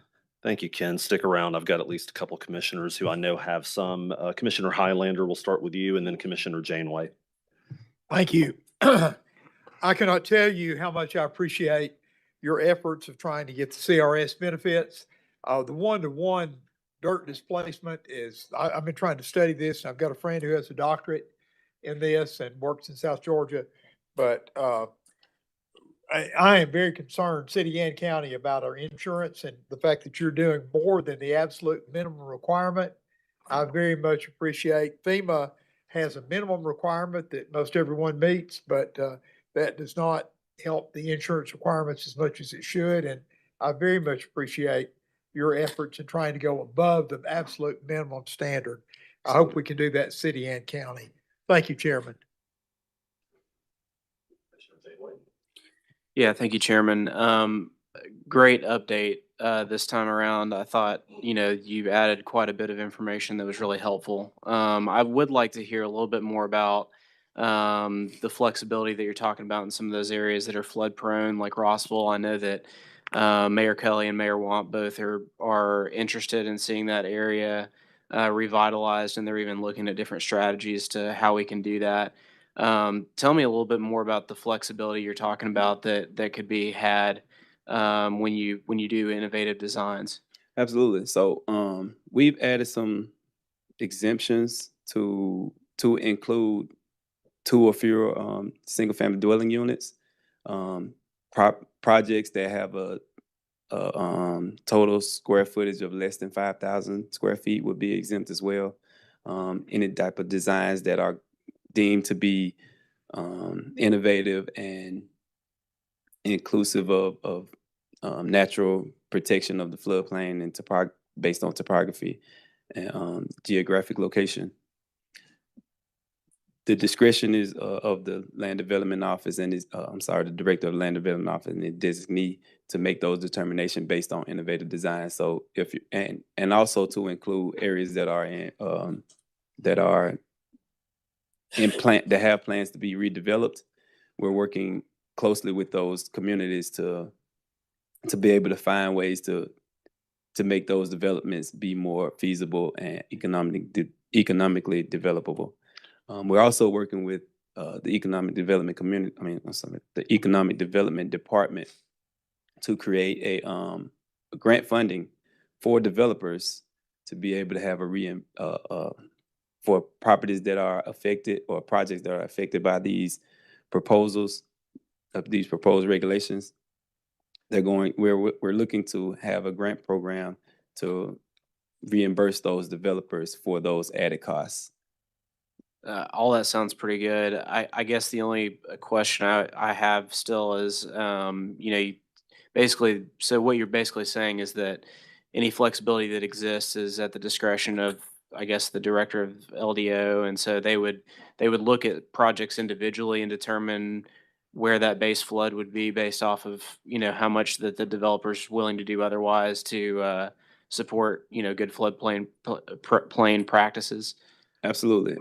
We have language implemented into the regulations now that have specific exemptions. Okay. But also there is language that includes that if there for projects to be determined to not have a loss in volume for floodplain storage, those would also qualify for exemption as well. So to give an example would be a big project that has a detention pond and they have a compensatory storage ratio of 1-to-1, but they're adding more fill than what's being evacuated. That detention pond allows for no added increase in volume, loss of volume for the floodplain. That project would then qualify for an exception. Okay. Even though it doesn't meet the 1-to-1 ratio, there is no added loss of storage volume. Yeah. Good job on this. I feel like you guys really thought through all this well. Absolutely. Thank you. Thank you, Commissioner Janeway. Any other? Yep. Got a question. Commissioner Payne. Or clear, I want to understand it. I know you did a good job, but there was a slide there that you showed the cost per house. Yes. And then with an offset cost of how much savings for the insurance rates. Absolutely. The question I have is it's showing $12,700 in additional construction cost, and the benefit of the lower insurance rate is over the term of the mortgage. I'm asking that, is that correct? Did the benefit accrue over assumed 30-year mortgage? Yes. Okay.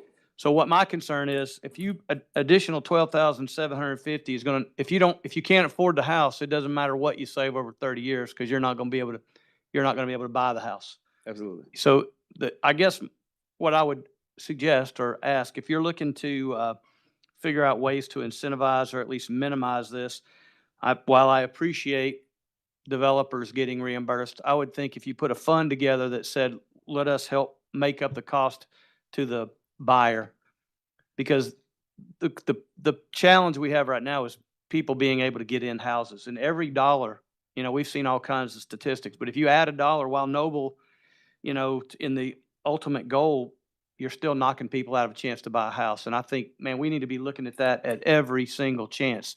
And if there's something we can do to help the purchaser rather than the developer, ultimately the developer is going to win by selling houses, but I really think getting money to the end user is where you need to focus, or if we can focus. Thank you. Absolutely. I appreciate that.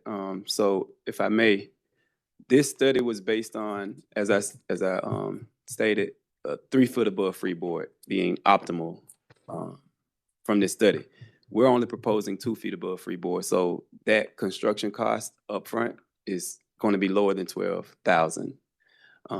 Also, your comment regarding having that incentivized program on the back end for the buyers, I feel what we're working with the Economic Development Department to create is going to be a win for both the buyer. It should be a win for both the buyer and the developer.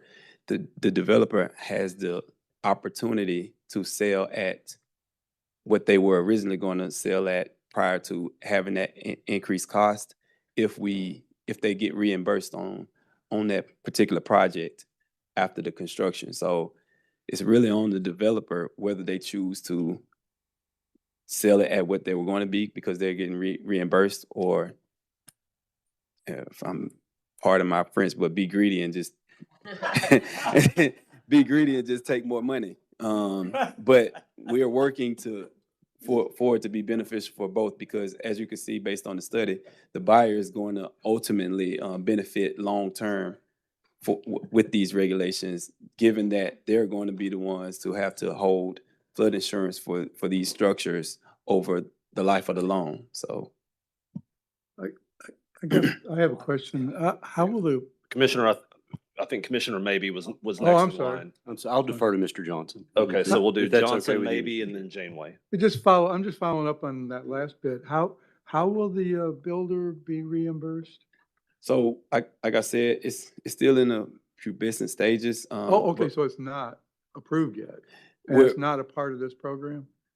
It's not a part of this program. It's okay. a separate initiative from the Economic Development Department because we have so many areas within the city of Chattanooga that are within Plan Chattanooga to be revitalized, and we were looking to not have these proposed regulations to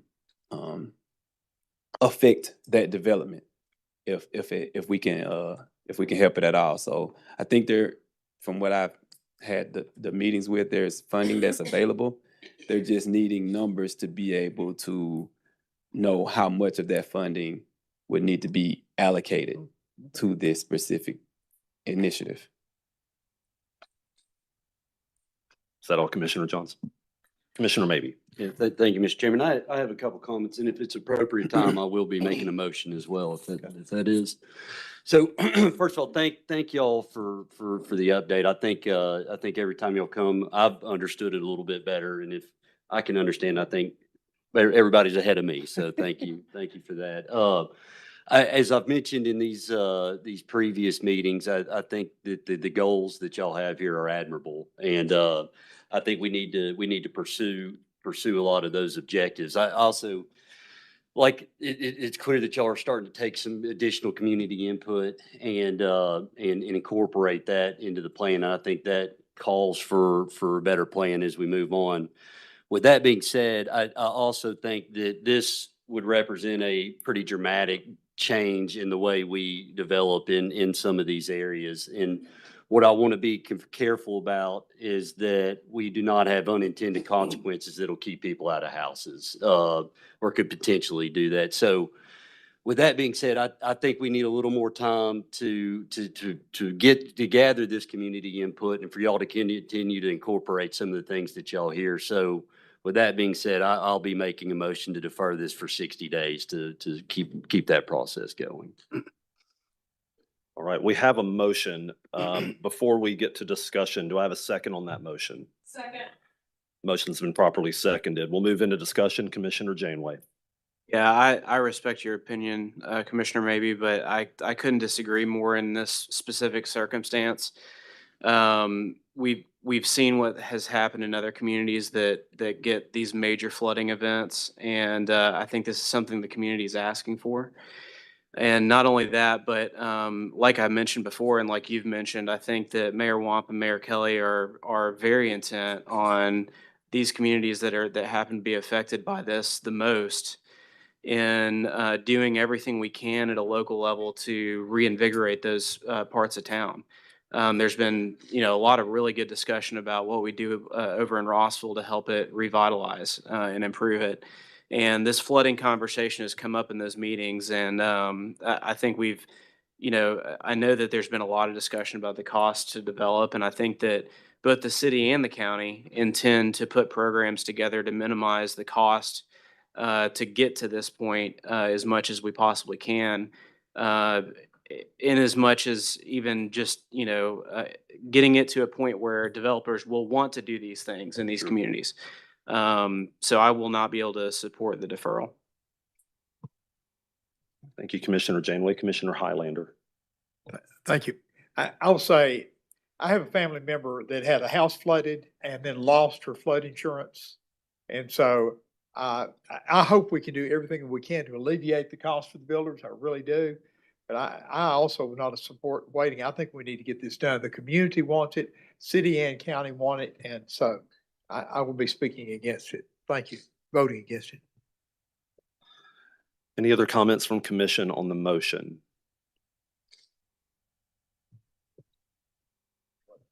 Yeah.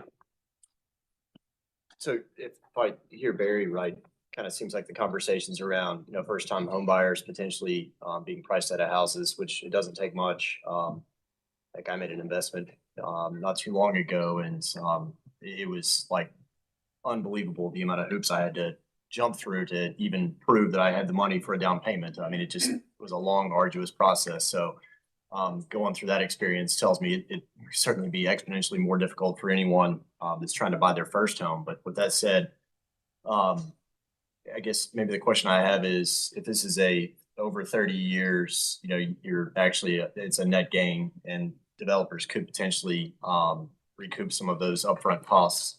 Like, does it matter how long a person stays in their first house? I mean, is there an average that the first time home buyer stays in their first home purchase? I mean, that's where my head goes. I mean, if it's 5-6 years, does this benefit them? And I totally see the flip side of this. And that's, hey, like we have a lot of crazy flash floods now, and that's catastrophic. That's terrible. But I'm just trying to think about it in a lot of different ways to make sure that we're doing this the right way.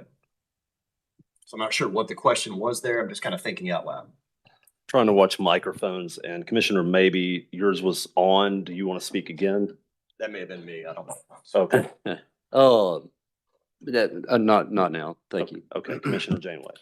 Yeah, I would just point out that I think in this community, there's quite a lot of rental situations. And so I think that the likelihood is that a good portion of these that would get built would be owned and operated by a landlord that probably would keep it long term and probably see that recouped over the life of it.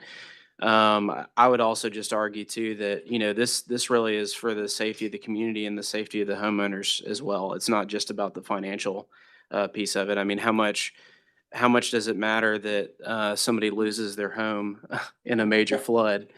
It's, you know, a lot of people would argue that the cost of that is a lot more than the numbers that we're seeing on this piece of paper. So, Commissioner, maybe. I do want to address that because I think that that is true. We do need to have these safety concerns. I think what I am advocating for is more time to make sure that what we are doing here is actually achieving that objective. And I think that the more time we have for public input and from input from other people's allows us to make sure that the product that we end up putting through from this body does achieve these objectives. So we're in agreement in the end goal, just a process of how we get there.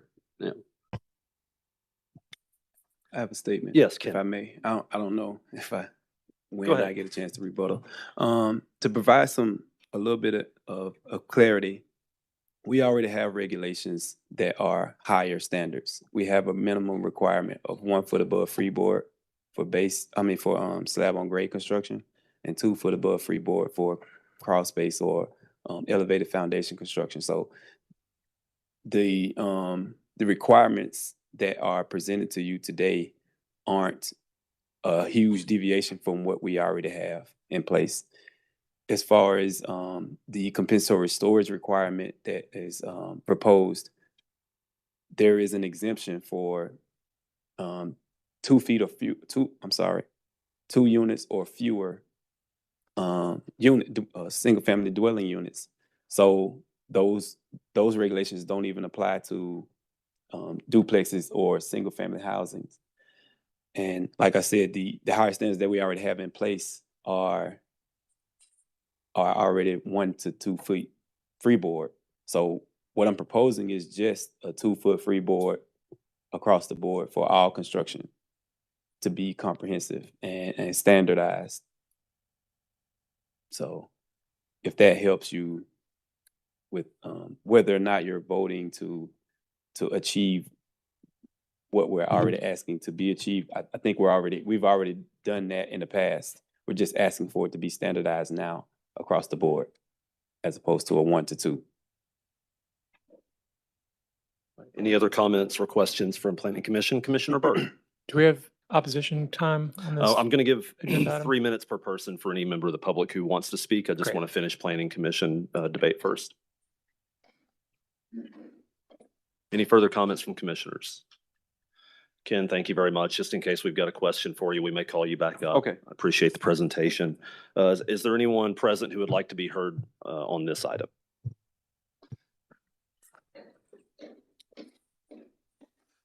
Before you get started, let's see how many we've got coming up.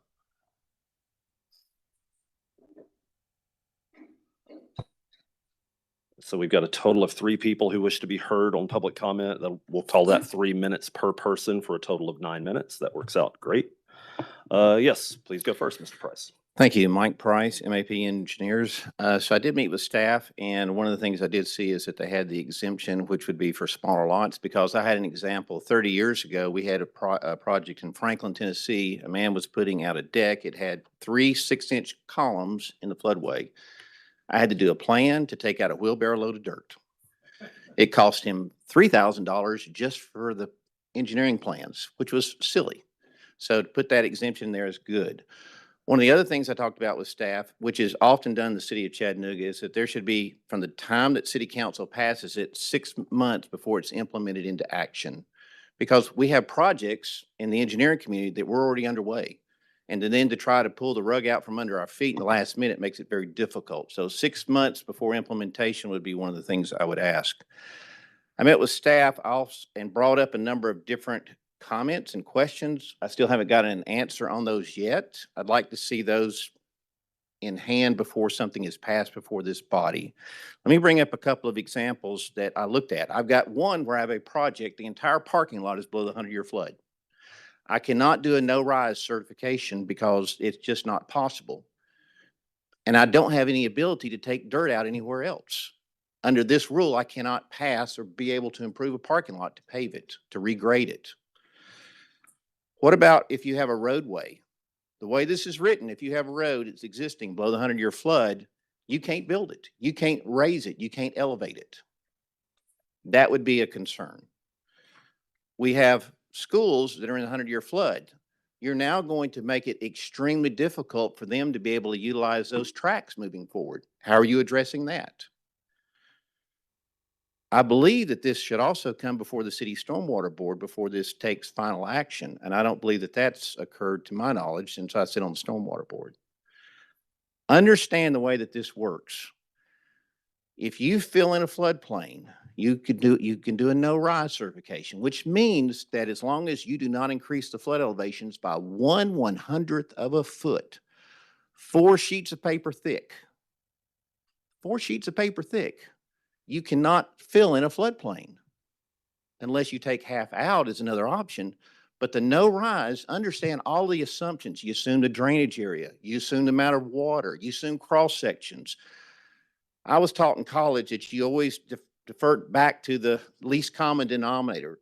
And in this instance, we're getting to 1/100th of a foot when we're assuming all these other items. That is an extremely, extremely tight number. I would again pump the brakes. This needs time to think about. I'm not against making further regulations, but I'm telling you, I'm not certain you understand what this really does in terms of the implementation, how this works. Thank you. Thank you, Mr. Price. Mr. Skidmore. Hey, Ben Skidmore. Similar, maybe more of just a question around the phasing and timing. And Mike had mentioned the 6 months, but how that, just a question to how it's planned to roll out. At what point along in entitlement are you grandfathered or not? Because it will have impact to a number of ongoing projects. My other question is if the city has provisions for basically a fund to buy up a whole bunch of land, because there's going to be a lot of lots that will no longer be developable, which is fine and understood in the protection of the city as a whole. But typically what will happen in those cases, the municipality will start to purchase up those lands to continue to protect them. So I wasn't sure if that part of the program is part of what's being proposed or not. Thanks. Ms. Helton. Kim Helton, 8618 Snow Hill Road. There have been many counties and cities in the state of Tennessee that have developed stronger floodplain regulations. And a lot of them have done so after tragedies have already occurred. And we've seen a tragedy recently on the interstate and in East Ridge, and areas that never flooded before are flooding now because all of the stormwater is being created from development, all of the building in the floodplain. If you keep putting this off, sooner or later, Chattanooga might be underground under the water again. I mean, I spoke with the state floodplain manager, and that is, something that people think about at the state level. So I think that the time is now. It's already been deferred 60 days. The young gentleman did all of the things that you asked him to do, came back with more information, came back with more research, and to defer this another 60 days is to just keep putting it down the road, and you're just waiting for a tragedy to occur. We are under a flood watch right now. We've been all weekend. So that should open up your eyes and say, we need stronger regulations. I spoke to a floodplain expert in Georgia, and she was shocked that we had no compensatory storage. You know, that's like a minimum requirement for their area. It has to be. They have to have some sort of compensatory storage. So this is a really good idea. It could save a lot of houses from flooding, and I think this needs to go through. Thank you. Sure, Commissioner Highlander. This is just my speaking. I would think on behalf of those that already have projects and in the books and working on, I would think they should be grandfathered in. And I don't know if we need to put that in as a regulation or not, but I would, someone in the middle of a project, I wouldn't want them to try and comply with the new regulations in the middle of changing horses in midstream, so to speak. Thank you. Certainly, Commissioner, and I'll direct that question to staff, but not before noting that when we passed the comprehensive zoning code update a couple of years ago, we did take the traditional 14-day effective period and turn it into a 6-month effective period. So just for that very reason, that the projects that were already in process didn't have to start over. Cassie, Jinx, Ken, is that the same plan for this? Yeah, it followed that same plan. Can you look at Yeah, sorry. And while they're walking up, also the state of Tennessee has vested rights in place that protects developers and who've gone through the proper procedures. The vested rights would kick in. Jinx Parker, LDO. Yeah, that absolutely, they would be grandfathered in. That's something we've done when the first part of the floodplain ordinance was passed. It's generally speaking, the rule of thumb is if there's life safety involved, that it could be affected. At that point, we would look at working with them to get that up to standard. But otherwise, if something's already been submitted, we've been relatively lenient on that, barring any major revisions to the plans themselves. Great. But whenever this gets to city council with whatever recommendation it receives, I do think that the council version, which we can handle in-house, the effective period should be a 6-month. Specifically 6 months, because that is in keeping with other similar pieces of legislation the council's passed. Also, if I may add, one of the provisions we've added into this ordinance is the allowing of critical infrastructure, including roads, in the floodway and the floodplain, because we understand that sometimes they are inherently in those locations just by virtue of what they do and what they serve. Moreover, we are developing a variance procedure for this. We like to say we're reasonable about it. We understand that it's not a hard and fast rule. This is also a living document, so it's not something that's set in stone and then, can't be revisited, reassessed. And I think that would be within our due diligence to continue reassessing and revisiting this as we get more experience and more information about this. I think that's just scientific through and through. Jinx, another thing we've done on both the zoning code update and a few other similar kind of major pieces of legislation is add in a 1-year review, an automatic mandatory 1-year review to examine the effects, the positive and negative effects of whatever ordinance is passed. So I assume we're doing that again. Cassie's saying yes. So Yeah. All right. Yeah, and sometimes we don't see, there are unforeseen issues or consequences or, whatever it may be that you don't really flesh out until it's been stress tested. And so I think that would be in our best interest to continue reviewing that, particularly after 1 year of going through this and putting it in practice. All right, thank you. Commissioner Payne, then Commissioner Highlander. Yeah, I guess we take action and it goes to the city council. Is that accurate? We make a recommendation one way or the other. Either way, it goes to Chattanooga City Council for a vote to approve or deny.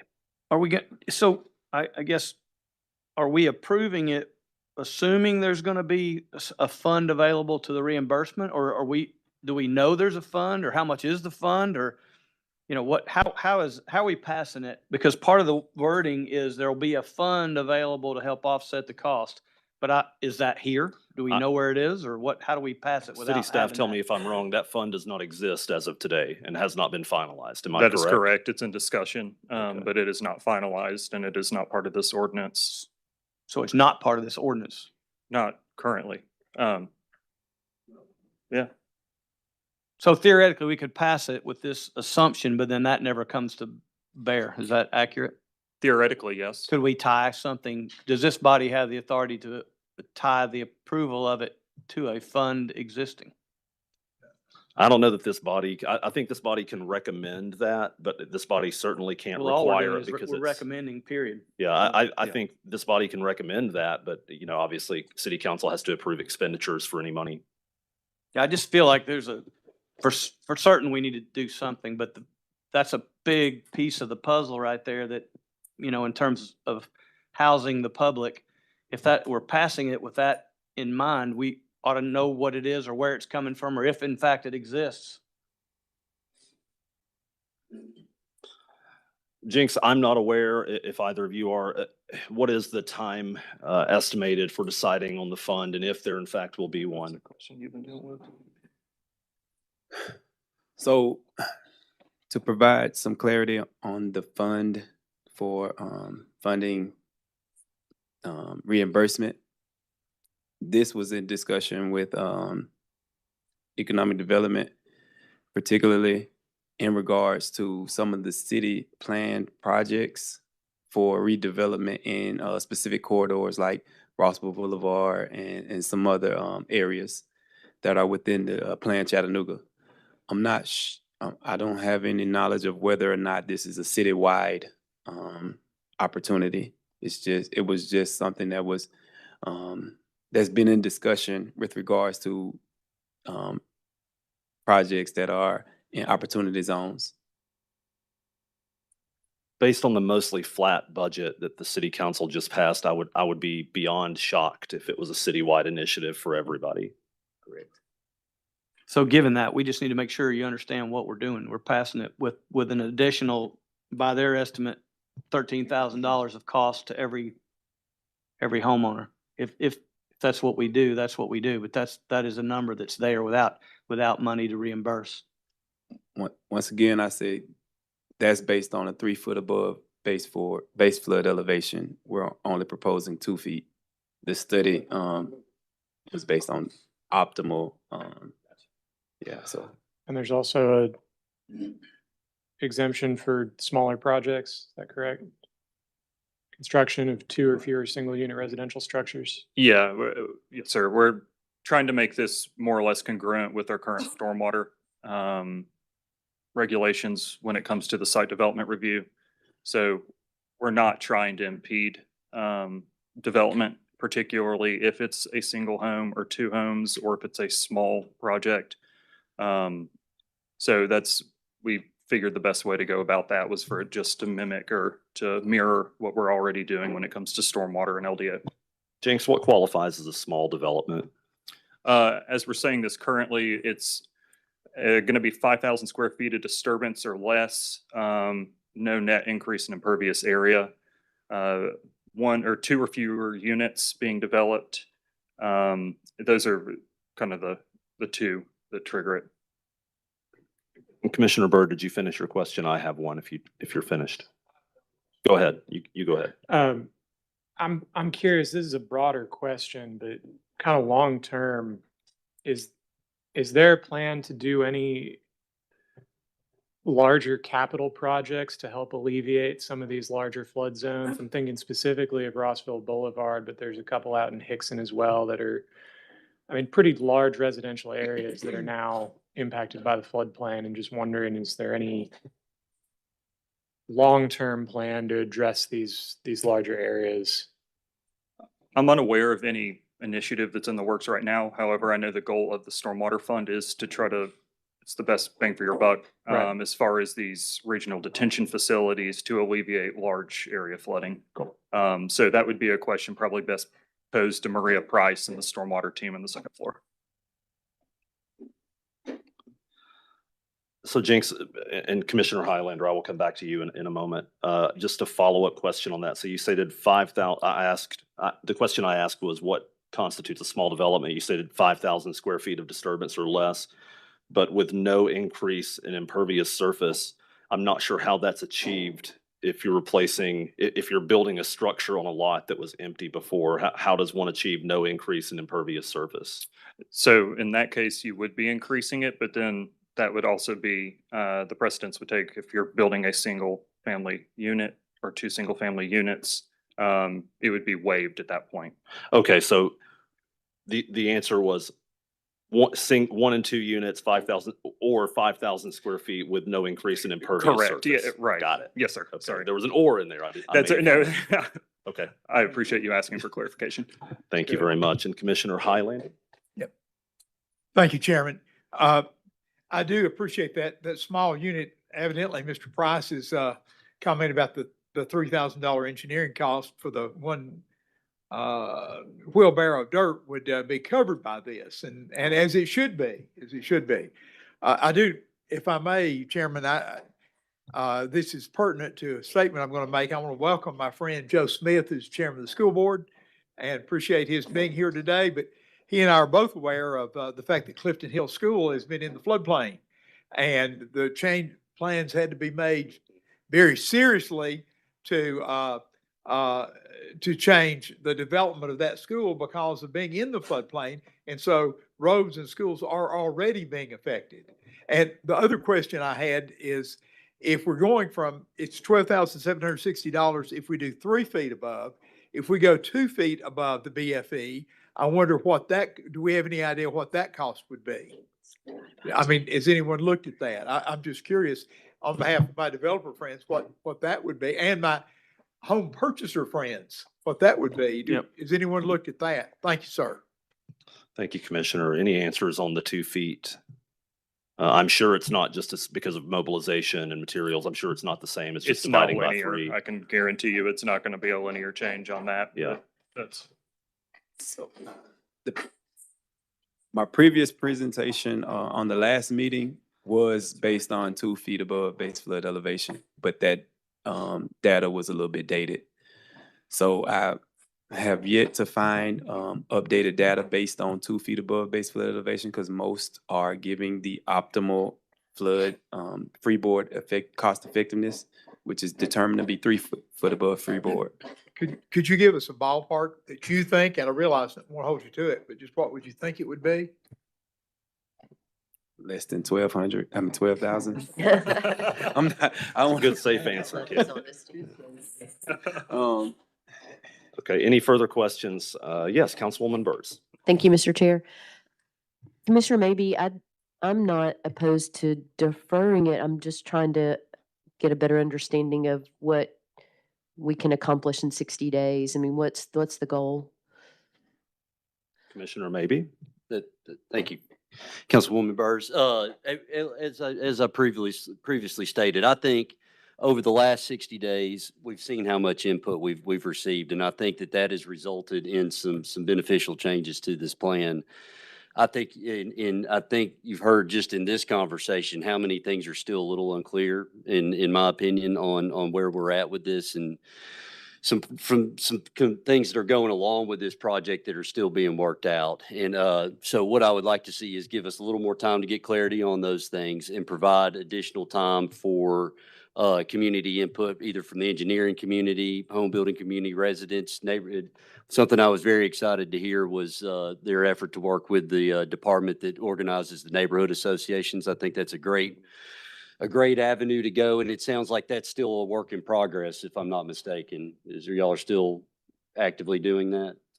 It's just a form of outreach. So we're just reaching out to the different neighborhood associations, informing them of what the changes we've already implemented, the changes that we're proposing, and how they are benefiting them, the constituents of those communities. Correct.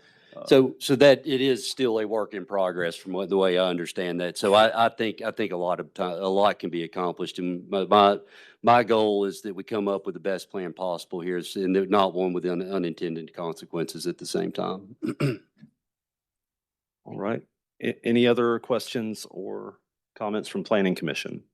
No, I just would say I would reach out to maybe the insurers around Chattanooga and find out what what their take on it is. You know, they may have maybe we save more money. I don't know. It'd be interesting to take the local insurance industry and see what they have to say as well. Thank you. Thank you, Commissioner Payne. Commissioner Janeway. Yeah, just one more thing.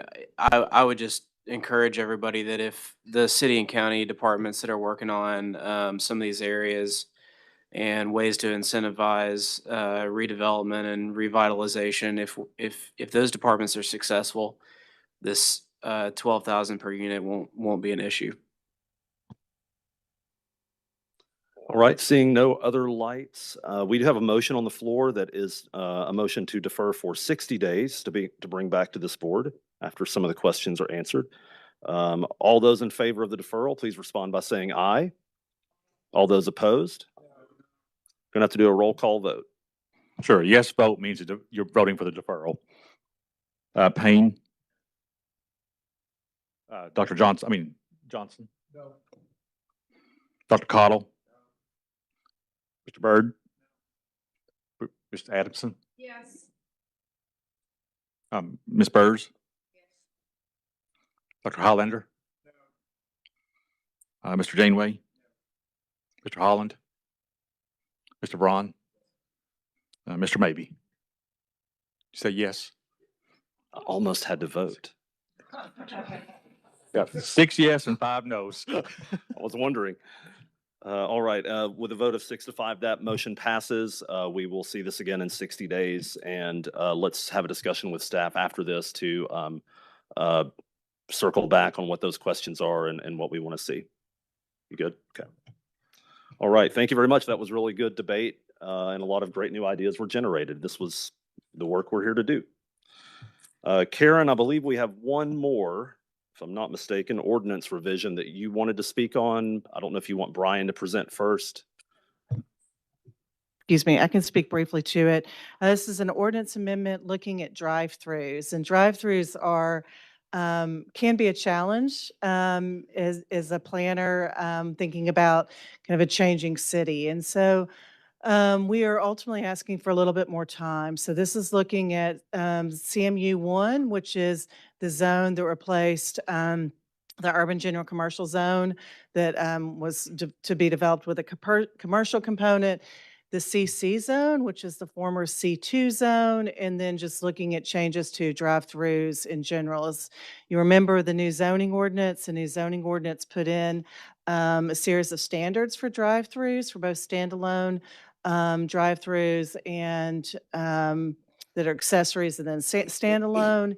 And then it also allows drive-throughs either by right, permitted by right, or special exceptions permit. And so there are multiple things going on when we're thinking about how drive-throughs are used. We also have development in some of our corridors where these zones are found. Some of those are 5-lane corridors. Some of those are 2-lane, more urban corridors. And so we took a first cut at it, but I do think we need a little bit more time. So we're asking Planning Commission if we could just defer this and come back in the next 30 days with a little bit more nuance and using the term context sensitive, just as we look at drive-throughs one more time. So you're asking for 30-day deferral? We are. Move to defer 30 days. Second. Have a motion that's been properly seconded. Before we vote on it, I will say this came to us because we've been contacted by more than a handful of interested parties who, before the equivalency mapping occurred, were able to have businesses with drive-throughs. There's at least 2 in the South Broad area that are a current closed business that has a drive-through, and a new tenant wants to open a new business there, but can't tear down the building and build a new drive-through where there is one today. So we'll come back in 30 days if this passes and review Yes, that. Mr. Chair, we understand there's a sense of urgency to getting some questions answered. Excellent. All those in favor of a 30-day deferral, please respond by saying aye. All those opposed? The ayes have it. So does that end our county cases our city cases for the day? It does. We'll take a brief recess. All right. This body will stand in recess until 3:20 to give county staff the ability to come up and take over this area here. We'll be back at 3:20.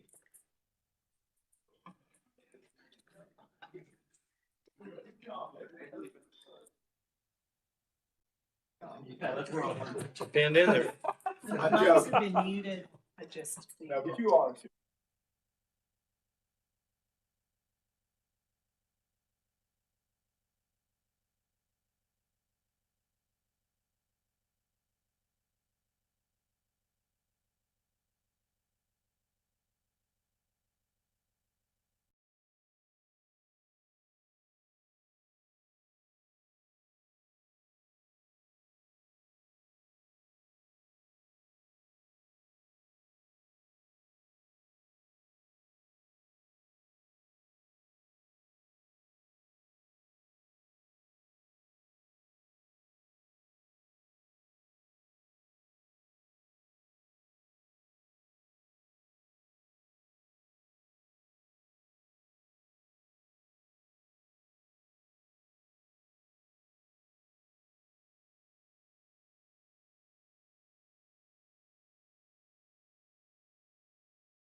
Planning Commission back to order for the second portion of the meeting today.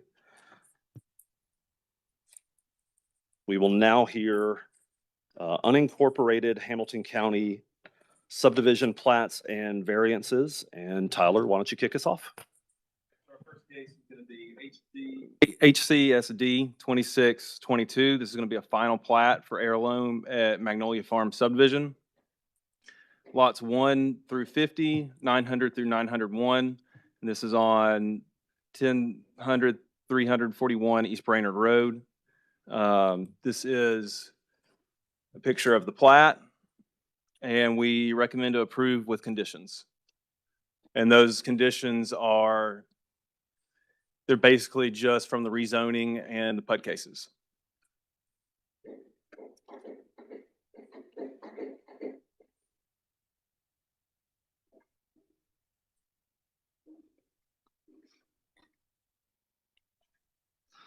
All right, is the applicant present? Is there opposition present? Move to approve staff recommendation. Do I have a second? I have a motion that's been properly seconded to approve with staff recommendations. Any discussion? All those in favor, please say aye. All those opposed? The ayes have it. Next up. Our next case is HCSD 2623. This is a preliminary plat for the Farms at Creekside subdivision on Mayfly Road and Crankfly Drive for lots 93 through 123, 902 through 903. This is a photo of the plat, and we recommend to approve with conditions. This is an aerial view. And the conditions are based out of Plan Hamilton and notes from the rezoning and PUD case. All right, is the applicant present for this one? All right. Is there any opposition present? Seeing none, what's the will of the commission? I have a motion that's been properly seconded to approve the staff recommendation. Any discussion on the motion? All those in favor say aye. All those opposed? The ayes have it. Next case. Next case is HCSD 2625. This is a minor plat for the revision Fulmer family subdivision at 1538 Thrasher Pike, Lot 1. They have a variance that was approved by this board on May 12th, 2026, requesting a 1.1 acre variance to the lot size requirements for an A1 zoned lot in Hamilton County to facilitate the creation of a 3.82 acre lot, which will be accessed via 30-foot access and utility easement to bring an existing non-conforming structure into compliance. Attached is also the plat. We recommend to approve with conditions that there's a few note statements that need to be corrected and that the note for the variance is attached to the plat before recording. All right, is the applicant present? Is the applicant present? Is there opposition present? Commissioner Highlander? Brief question. I realize the proximity of Thrasher Pike to Middle Valley Road. I know there's a lot of serious flood concerns on Middle Valley Road. Are there any flood concerns on this area in Thrasher Pike? We didn't have any come up in the water quality review that I'm aware of. Did not. Okay, that is a concern in that area for me. Okay, thank you. Any other questions from commissioners? What's the will of the commission? I have a motion that's been properly seconded to approve with conditions. All those in favor say aye. All those opposed? The ayes have it. Let's move to the next case. All right, our next case is HCSD 2626. This is a final plat for the retreats at the White Oak subdivision at 8810 Silver Maple Drive. Attached is the final plat, and staff recommends to approve with the conditions that the road names are shown prior to the recording and the as-built and recorded I&M are submitted prior to the recording. Okay.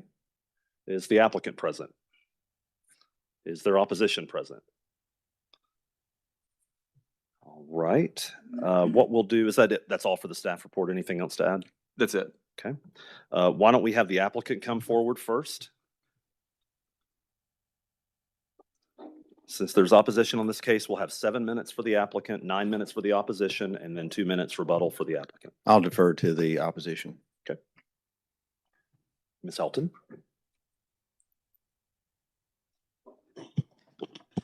Kim Helton, 8618 Snow Hill Road.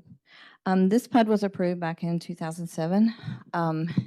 It was, up until now, didn't require second entrance for a fire access road, but now they will be going over 200 homes and a second access road is required. What is shown on this plat is a 20-foot wide easement across 2 lots, and the distance requirement isn't being met. So I'm not certain whether or not this is the Board of Zoning Appeals that was supposed to have approved a variance, or if it was the new resolution is being followed where the fire code official has to. That would be good if we could have some clarity on that. It's because that distance requirement is not being met with the second entrance across 2 lots. So from what I understand, it's a hardened surface with grass growing over it. Now, in the new resolution for the fire code official allowing a variance, it says the second access road shall be made available to the public and cannot be designated for sole use by emergency responders. That was approved by the county commission a couple of years ago. So in looking at the easements across these 2 lots, one lot has a 12-foot easement that does say that it's open for the general public. The other easement says it is a non-exclusive perpetual and permanent easement for emergency vehicle ingress and egress, and a temporary construction easement over, across, and upon the herein described land. So 8 feet of that 20 feet is not open to the public. And, you know, a road across grass is not up to public county standards. So I'm just wondering, with all the recent issues that have happened in this county, why we would allow a development to have a variance for the distance between secondary access road. And this PUD is originally slated to have townhomes in the back of the development. So, you know, there could be some time getting to that. If anything happens, I mean, both these entrances are off one road. So both the entrances, even this one across the grass, they both come off. If that one road is blocked, you can't get to either entrance. So there's an issue in and of itself. So, yes, I feel like this is a concern that needs to be addressed. Thank you. Thank you, Ms. Helton. We'll have the applicant come back up. Mr. Price? Thank you. So this issue has already been addressed with emergency services, and we were able to work out easement agreements with the 2 property owners. What you did not hear is that on the 8-foot section, it does not say that the public cannot use it. It's simply a non-exclusive easement. It is allowed in the case that it is needed. We worked with emergency services. We were able to then, as a matter of fact, they were out at the site approximately 6-7 weeks ago when we drove a loaded tandem truck full of dirt over the top of it. And they looked at it and said, "This is wonderful. This is great. This is what we need." Then they talked about what sort of gate to put up there in the front, which that was agreed to and installed as well. So this meets emergency services, and they're happy with it, and they're happy with it. And I don't see why the rest of us shouldn't be as well. Any questions for the applicant or opposition? Commissioner Payne? I have a question in general. If there's a rule about public access, I'm wanting clarity. How would that impact gated neighborhood, like just a subdivision? Don't worry, we do allow gated neighborhoods, correct? We do, and so it goes again back to the 200 number. So if you're over 200 units and you have to have 2 entrances, they can both be gated as far as that goes. But if they're both gated, then the general public can't use. I'm trying to figure out the clarity, but Gates can be left open. Gates don't have to always be closed. So in the event that you need the gates to be left open for free flow of traffic, that can occur in that scenario.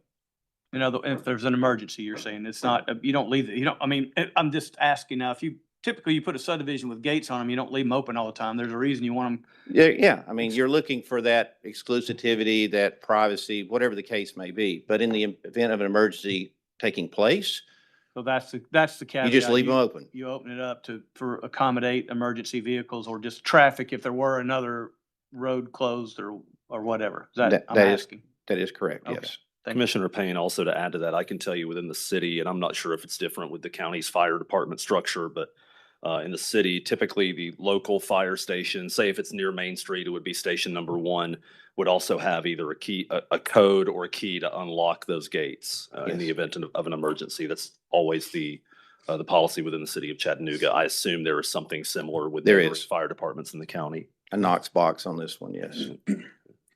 I believe we had Commissioner Johnson, then Highlander. Yeah, I guess my question is, who in emergency services has approved the variance from the fire Michael code? Brooks, Who is Michael Brooks?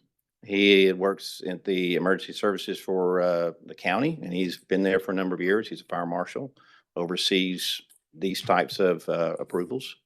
Do you have that in writing that? I've I got mean, emails if you'd like. He's deviating from the code, and we're wondering if he's got authority to do that? I will remind Commissioner, well, it's certainly not the job of this body to question the authority of our staff. And this Okay. did come to us with an approval with conditions recommendation. Yes, Commissioner Janeway. Staff member Janeway, excuse me. Yeah, I just wanted to add some context here. That this one has been discussed for a while, and the issue, as I understand it, in talking to the fire marshal, he would have the authority to waive or provide a variance. My understanding is that we would not do that today, but that there were previous agreements made years ago, and I'm talking probably 5 or 6 years ago or more, that this be approved in this manner, and that vests the applicant in such a way legally that we cannot deny his request at this time. Okay. But this is not something that we would approve today if it came before us fresh. And I might even add, if I might, that if you go all the way back to when this was originally approved, it was originally approved for almost 1,000 homes. And there's vested rights in the state of Tennessee. So we could have said, hey, we're going to do 1,000 homes back in here, what do we want to do? And we'll just keep the one entrance and be done. But we worked with the staff, we worked with the administration at that time to come up with a second entrance to show that, look, we're trying to do this right. But we had no other frontage on that road. There was no other outlay that you could put in there. So we worked with those property owners. We got the agreements in place. So we made the best of the situation based upon the information that we had and what could be obtained. Okay, I'm sorry, go ahead. I just with the recent fire we had and burned down an apartment building, I just have a hard time sometimes us deviating from standard fire codes for the future. So, okay. Again, I would say we're not deviating from, other than the entrance. And again, that's a whole different discussion as far as the separation on entrances. But at the end of the day, we are providing a second entrance that by right, we didn't have to do. Okay. Commissioner Highlander. Thank you, Mr. Price. Thank you for that explanation. Just, I'm curious, I may have missed this. How far apart are those two entrances? They're approximately 450, 500 feet apart, something along those lines. Okay, I was thinking that's a little shorter than normal, but yet it's what you're allowed to do with the access that you have. Okay, Yes, thank sir. you. Mhm. Any other questions from the commission or comments? All right, what's the will of the commission on action? We have a staff recommendation to approve with conditions. Do I have a motion? I have a motion to approve, I'm assuming with conditions? Thank you. And do I have a second? Motion's been properly seconded. Any discussion? All those in favor say aye. Aye. All those opposed? The ayes have it. Thank you. Tyler, let's go to Wellington. Okay, next case is HCSD 2627. This is a final plat for the Wellington subdivision at 7239 McDade Road for lots 1 through 100, 232 to 235, 238, and 239. This is the plat, and we recommend to approve with conditions. Again, most of these are from the rezoning and the PUD. One of the big things on this one is they need to change the name from Wellington because Wellington was already a subdivision name that had been taken and it wasn't noticed until recently. And so those are the conditions that we have on there. Okay, is the applicant present? Is there opposition present? All right, I'll have the applicant come on up, and if you want to go ahead and speak I'll to the defer conditions. again. Okay. Ms. Helton, the floor is yours. Kim Helton, 8618 Snow Hill Road. So when this PUD was approved, it did not meet the distance between entrances requirement. It went to the Board of Zoning Appeals. It was denied. A few months later, the County Commission revised the fire code to allow the fire code official to grant variances instead of the Board of Zoning Appeals that had already denied it. If this PUD was vested at the time it was approved, then why would this be approved if the Board of Zoning Appeals denied it? The vesting should be when the PUD is approved. The PUD was approved before the county changed where the fire code official could grant a variance. It went before the Board of Zoning Appeals. It was denied. There's also right now a notice of violation for this development for a stream crossing. It has not, as far as I know, I called TDEC this morning. It has not been resolved. So it's under a notice of violation under TDEC. And in the PUD plan, it shows lots around the stream. Now there is going to be a pump station on one of those lots. And that is at the stream, up there next to one of the stormwater ponds, another stormwater pond in close vicinity. So have the property owners on the other side of that stream been notified there's a pump station there? We have had so many pump stations overflow, even recently when the last, I guess, year and a half in the Ooltewah area, in this area. Snow Hill Road, Roy Lane, Green Gap. I think there's one right across the road from this on Ooltewah, Georgetown. These pump stations overflow. So you're going to put a pump station where a single family dwelling is supposed to be. That seems like that's a PUD change. And there's no notification to the adjacent homeowners, as far as we know, and they're right next to two stormwater ponds. I mean, is this even allowed? So there are lots of issues, fire code, of course, being the main issue. This went before the Board of Zoning Appeals. The variance was denied. It was vested at that time. And so also, if the fire code official is approving it, then what are the reasons that it's being approved? It can only be approved for topography. There's certain site conditions. So, what are those site conditions that allow this other variance? You're going to have townhomes at the back of that when this development is complete, 62 townhomes. And you have entrances that are less than half the distance that they're required to be in the fire code. Thank you. Mr. Price? Oh, I have one more thing. And it will have 30,000 feet of commercial development at the front. So you have all of this and less than half the distance required. Thank you. Mr. Price?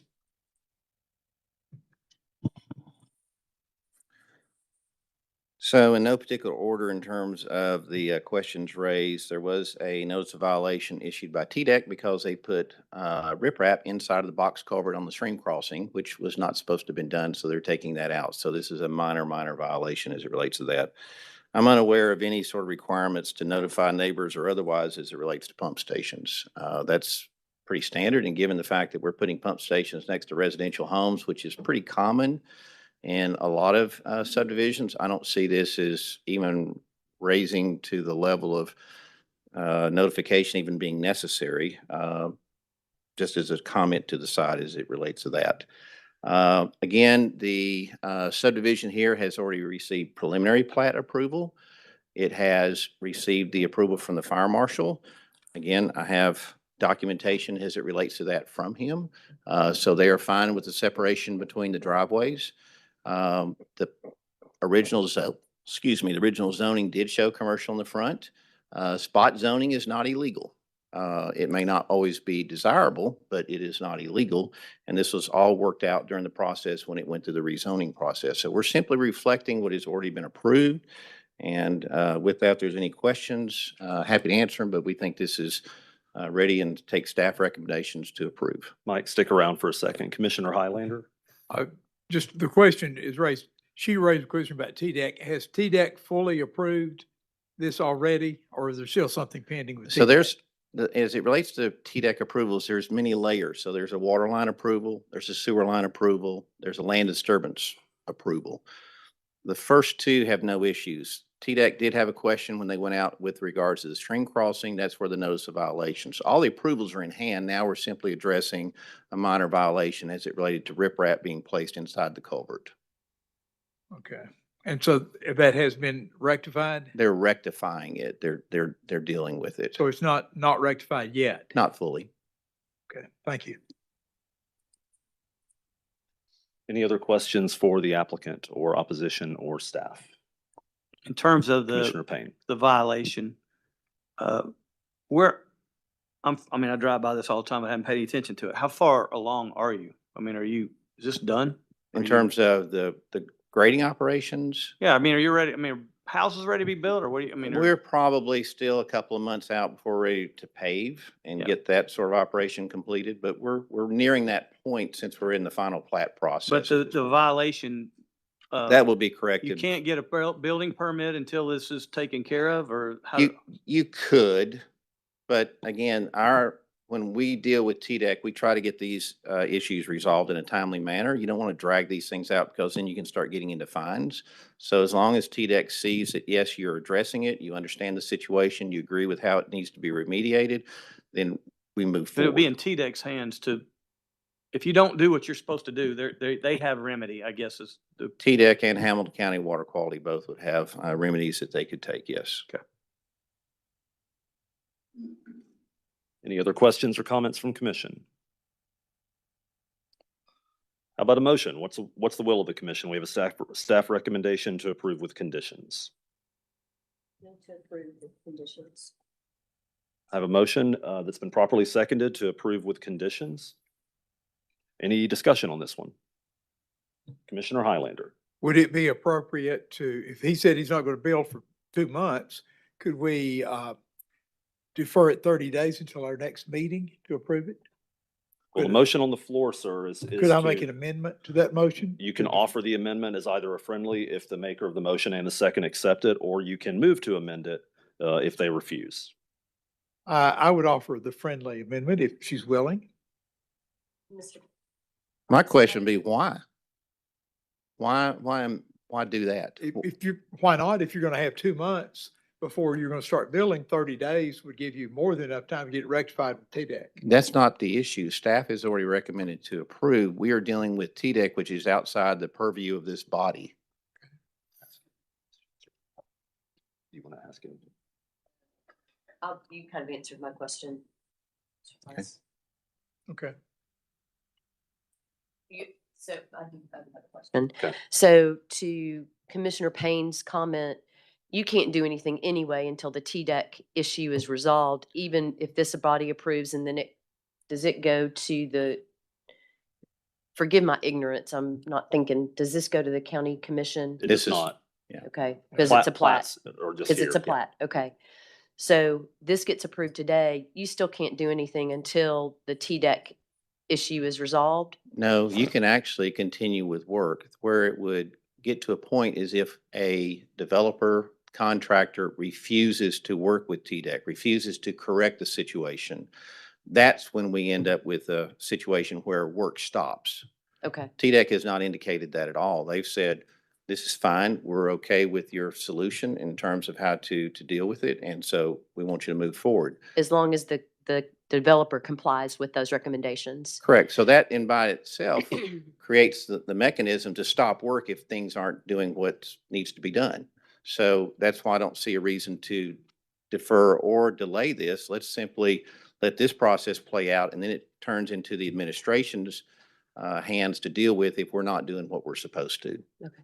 So Commissioner Highlander, tell me what you have in mind for the 30 days that might be accomplished with the deferral. Maybe I'm missing something. Okay, maybe I'm missing something too, but I thought if he said if they're not going to build for at least 2 months, why not wait till TDEC has it fully approved? But that's my rationale. And there's other work that you can continue to do right now. There's plenty of work that needs to be done with the completion of sanitary sewer lines, grading, storm drainage, prepping for paving. So there's work that's taking place.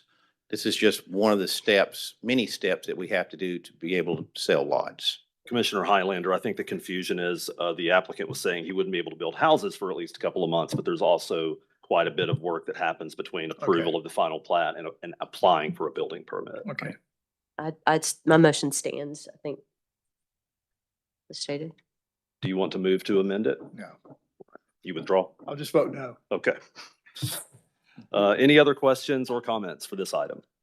All right, we have a motion that's been properly seconded to approve with conditions, and we do have a lengthy list of conditions. Please take note of those, especially the name of the subdivision. All those in favor say aye. All those opposed? No. The ayes have it. Thank you. Let's move to Eagles Crest.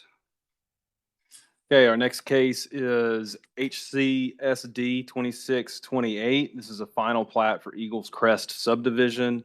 The applicant has contacted me and asked to be deferred for 30 days. The deferral comes about because the final plat submitted does not match the preliminary that was approved by this body.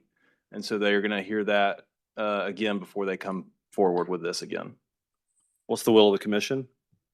30 days. Second. I have a motion to defer 30 days that has been properly seconded. All those in favor say aye. Aye. All those opposed? The Mr. ayes have Chairman, I it. recuse. We have a recusal from Commissioner Byrd. The ayes have it. Let's move on to Walnut Court subdivision, our final plat for the day. So our next case is HCSD 2629. This is a final plat for Walnut Court subdivision at 8704 Walnut Road, lots 1 through 45. This is the final plat along with another one. And we have conditions that are just items that need to be corrected as far as notes, and we recommend approve with those conditions. Is the applicant present? Is there opposition present? What's the will of the commission? Second. I have a motion that's been properly seconded to approve with staff conditions. Any discussion? All those in favor say aye. Aye. All those opposed? The ayes have it. Tyler, let's move on to old business under rezones, closure, abandonments, and special permits. Okay, our only old business case is 2026-0078 with Benjamin Kyle with Appison Auto at 4390 University Drive. A part rezone from A1 to C2 with conditions, and we recommended for 30 days as this is going to take a plan amendment to be able to do, which needs to be heard before the rezoning case. Is the applicant present? Is there opposition present? Do you want to be heard on the case, or are you good with the 30-day deferral? All right, the applicant states he's good with the 30-day deferral. What's the will of the commission? Second. Mr. Chairman? Yes. If I might. So Yes, I'm go ahead. happy with the motion that was made, everything. Just a quick question for staff, if I Sure, may. go ahead. So how will the timing line up? So this, would we hear that next month at the same time as? Yeah, we would try to hear the plan amendment before the case. But the same day? Yes. Is that accurate? Okay, thank you. Thank you, Mr. Chairman. Have a motion that's been properly seconded to defer for 30 days. All those in favor, please say aye. Aye. All those opposed? The ayes have it. And we have just 3 items left in new business to Yes, sir. tackle. Okay.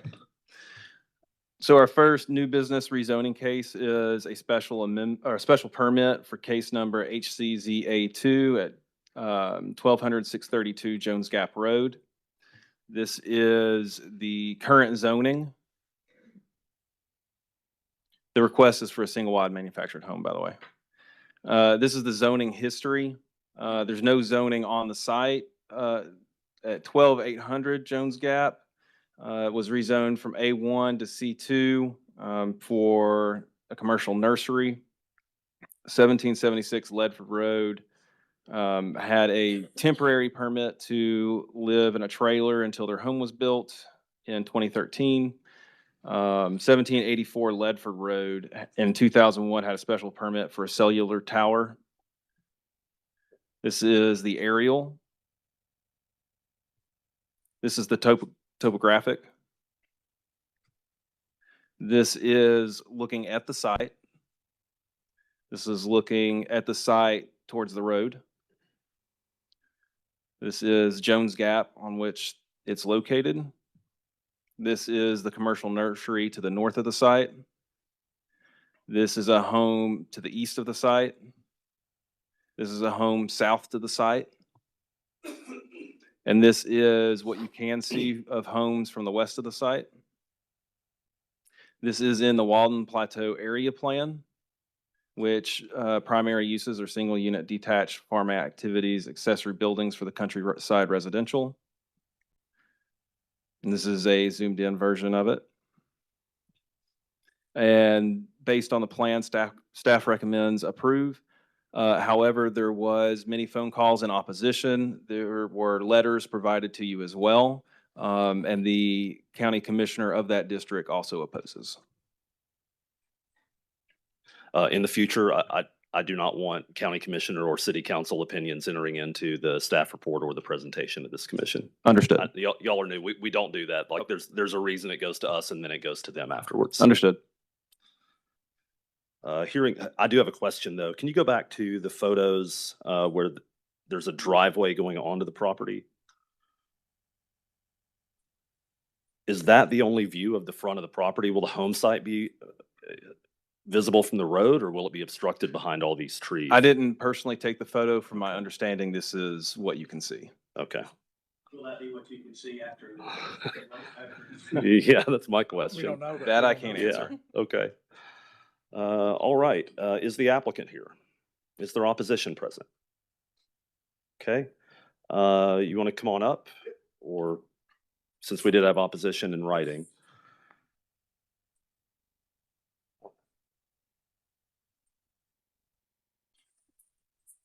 Good afternoon. My name is Jonathan McAvina, 620 Boy Scout Road. I work at Clayton Homes of Hickson. This is my customer here. This is family property. The answer to your question is the house is going to be behind the trees, so you cannot see the house from the front of the road. It is family property. His mom lives there currently. If you go back to the main picture of the aerial view,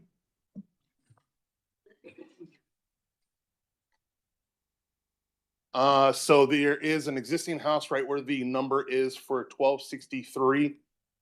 He is just going to be just below that. So you still won't be able to see the house once we're completed with it. It's just going to be trees from the front of the road that you're going to see. Any questions for the applicant? Yeah, I'll make a motion to approve. I think we have a question from Commissioner Highlander first, and then Adam, I'll call on It's you. more of a comment than it is a question, if that's appropriate. Sure, now, absolutely, Chairman. yes. The only concern, I appreciate the fact that it's going to be behind the tree line. Mhm. How wide is the mobile home? It's going to be 16 by 66. Okay, good, large, single wide. Yeah. But I'd say part of that foliage will have to be removed to take it through that narrow road. So there is enough footage in between, or I should say with the driveway, that will allow us to get the house up there. We have special equipment that gets used that can get us there. The property actually is close to a major highway. It's only like a mile and a half off of a highway. So there's not going to really be a whole lot of disturbance going, down the road to any of the neighboring properties or anything like that. It's basically just a straight shot and then just straight up the driveway is what we're going to be doing. My major concern is that it'll set a precedent in that community for mobile homes coming in, even though it's going to be isolated from them, setting a precedent for the other homes that are in there. And that'll be used as a reason for other people to be able to put mobile homes in. So I do appreciate the fact that it's private property and behind but the precedent will be set could be dangerous for that community. Thank you. I believe we had a motion. Adam, what was your motion, sir? We have a motion to approve. Do we have a second? Any discussion on the motion? All right, we have a motion to approve with a staff recommendation to approve. All those in favor? All those opposed? The ayes have it. Thank you all very much. Thank you. Let's move to Gamble Road. All right, our next case is HCZA 3. This is at 6118 Gamble Road. It's a special permit for a single-wide manufactured home. Here is the current zoning. As you can see up north, there's a little bit of R5, and to the west, which is for single-wide trailers. There is no recent zoning on this site. Next door at 6114 Gamble Road, there is already a special permit for a single-wide manufactured home. Just to the north, it was rezoned from A1 to R5, single-wide manufactured home district, as well as a few other sections to the west. And then far to the east, you have a special permit for a single-wide manufactured home as well.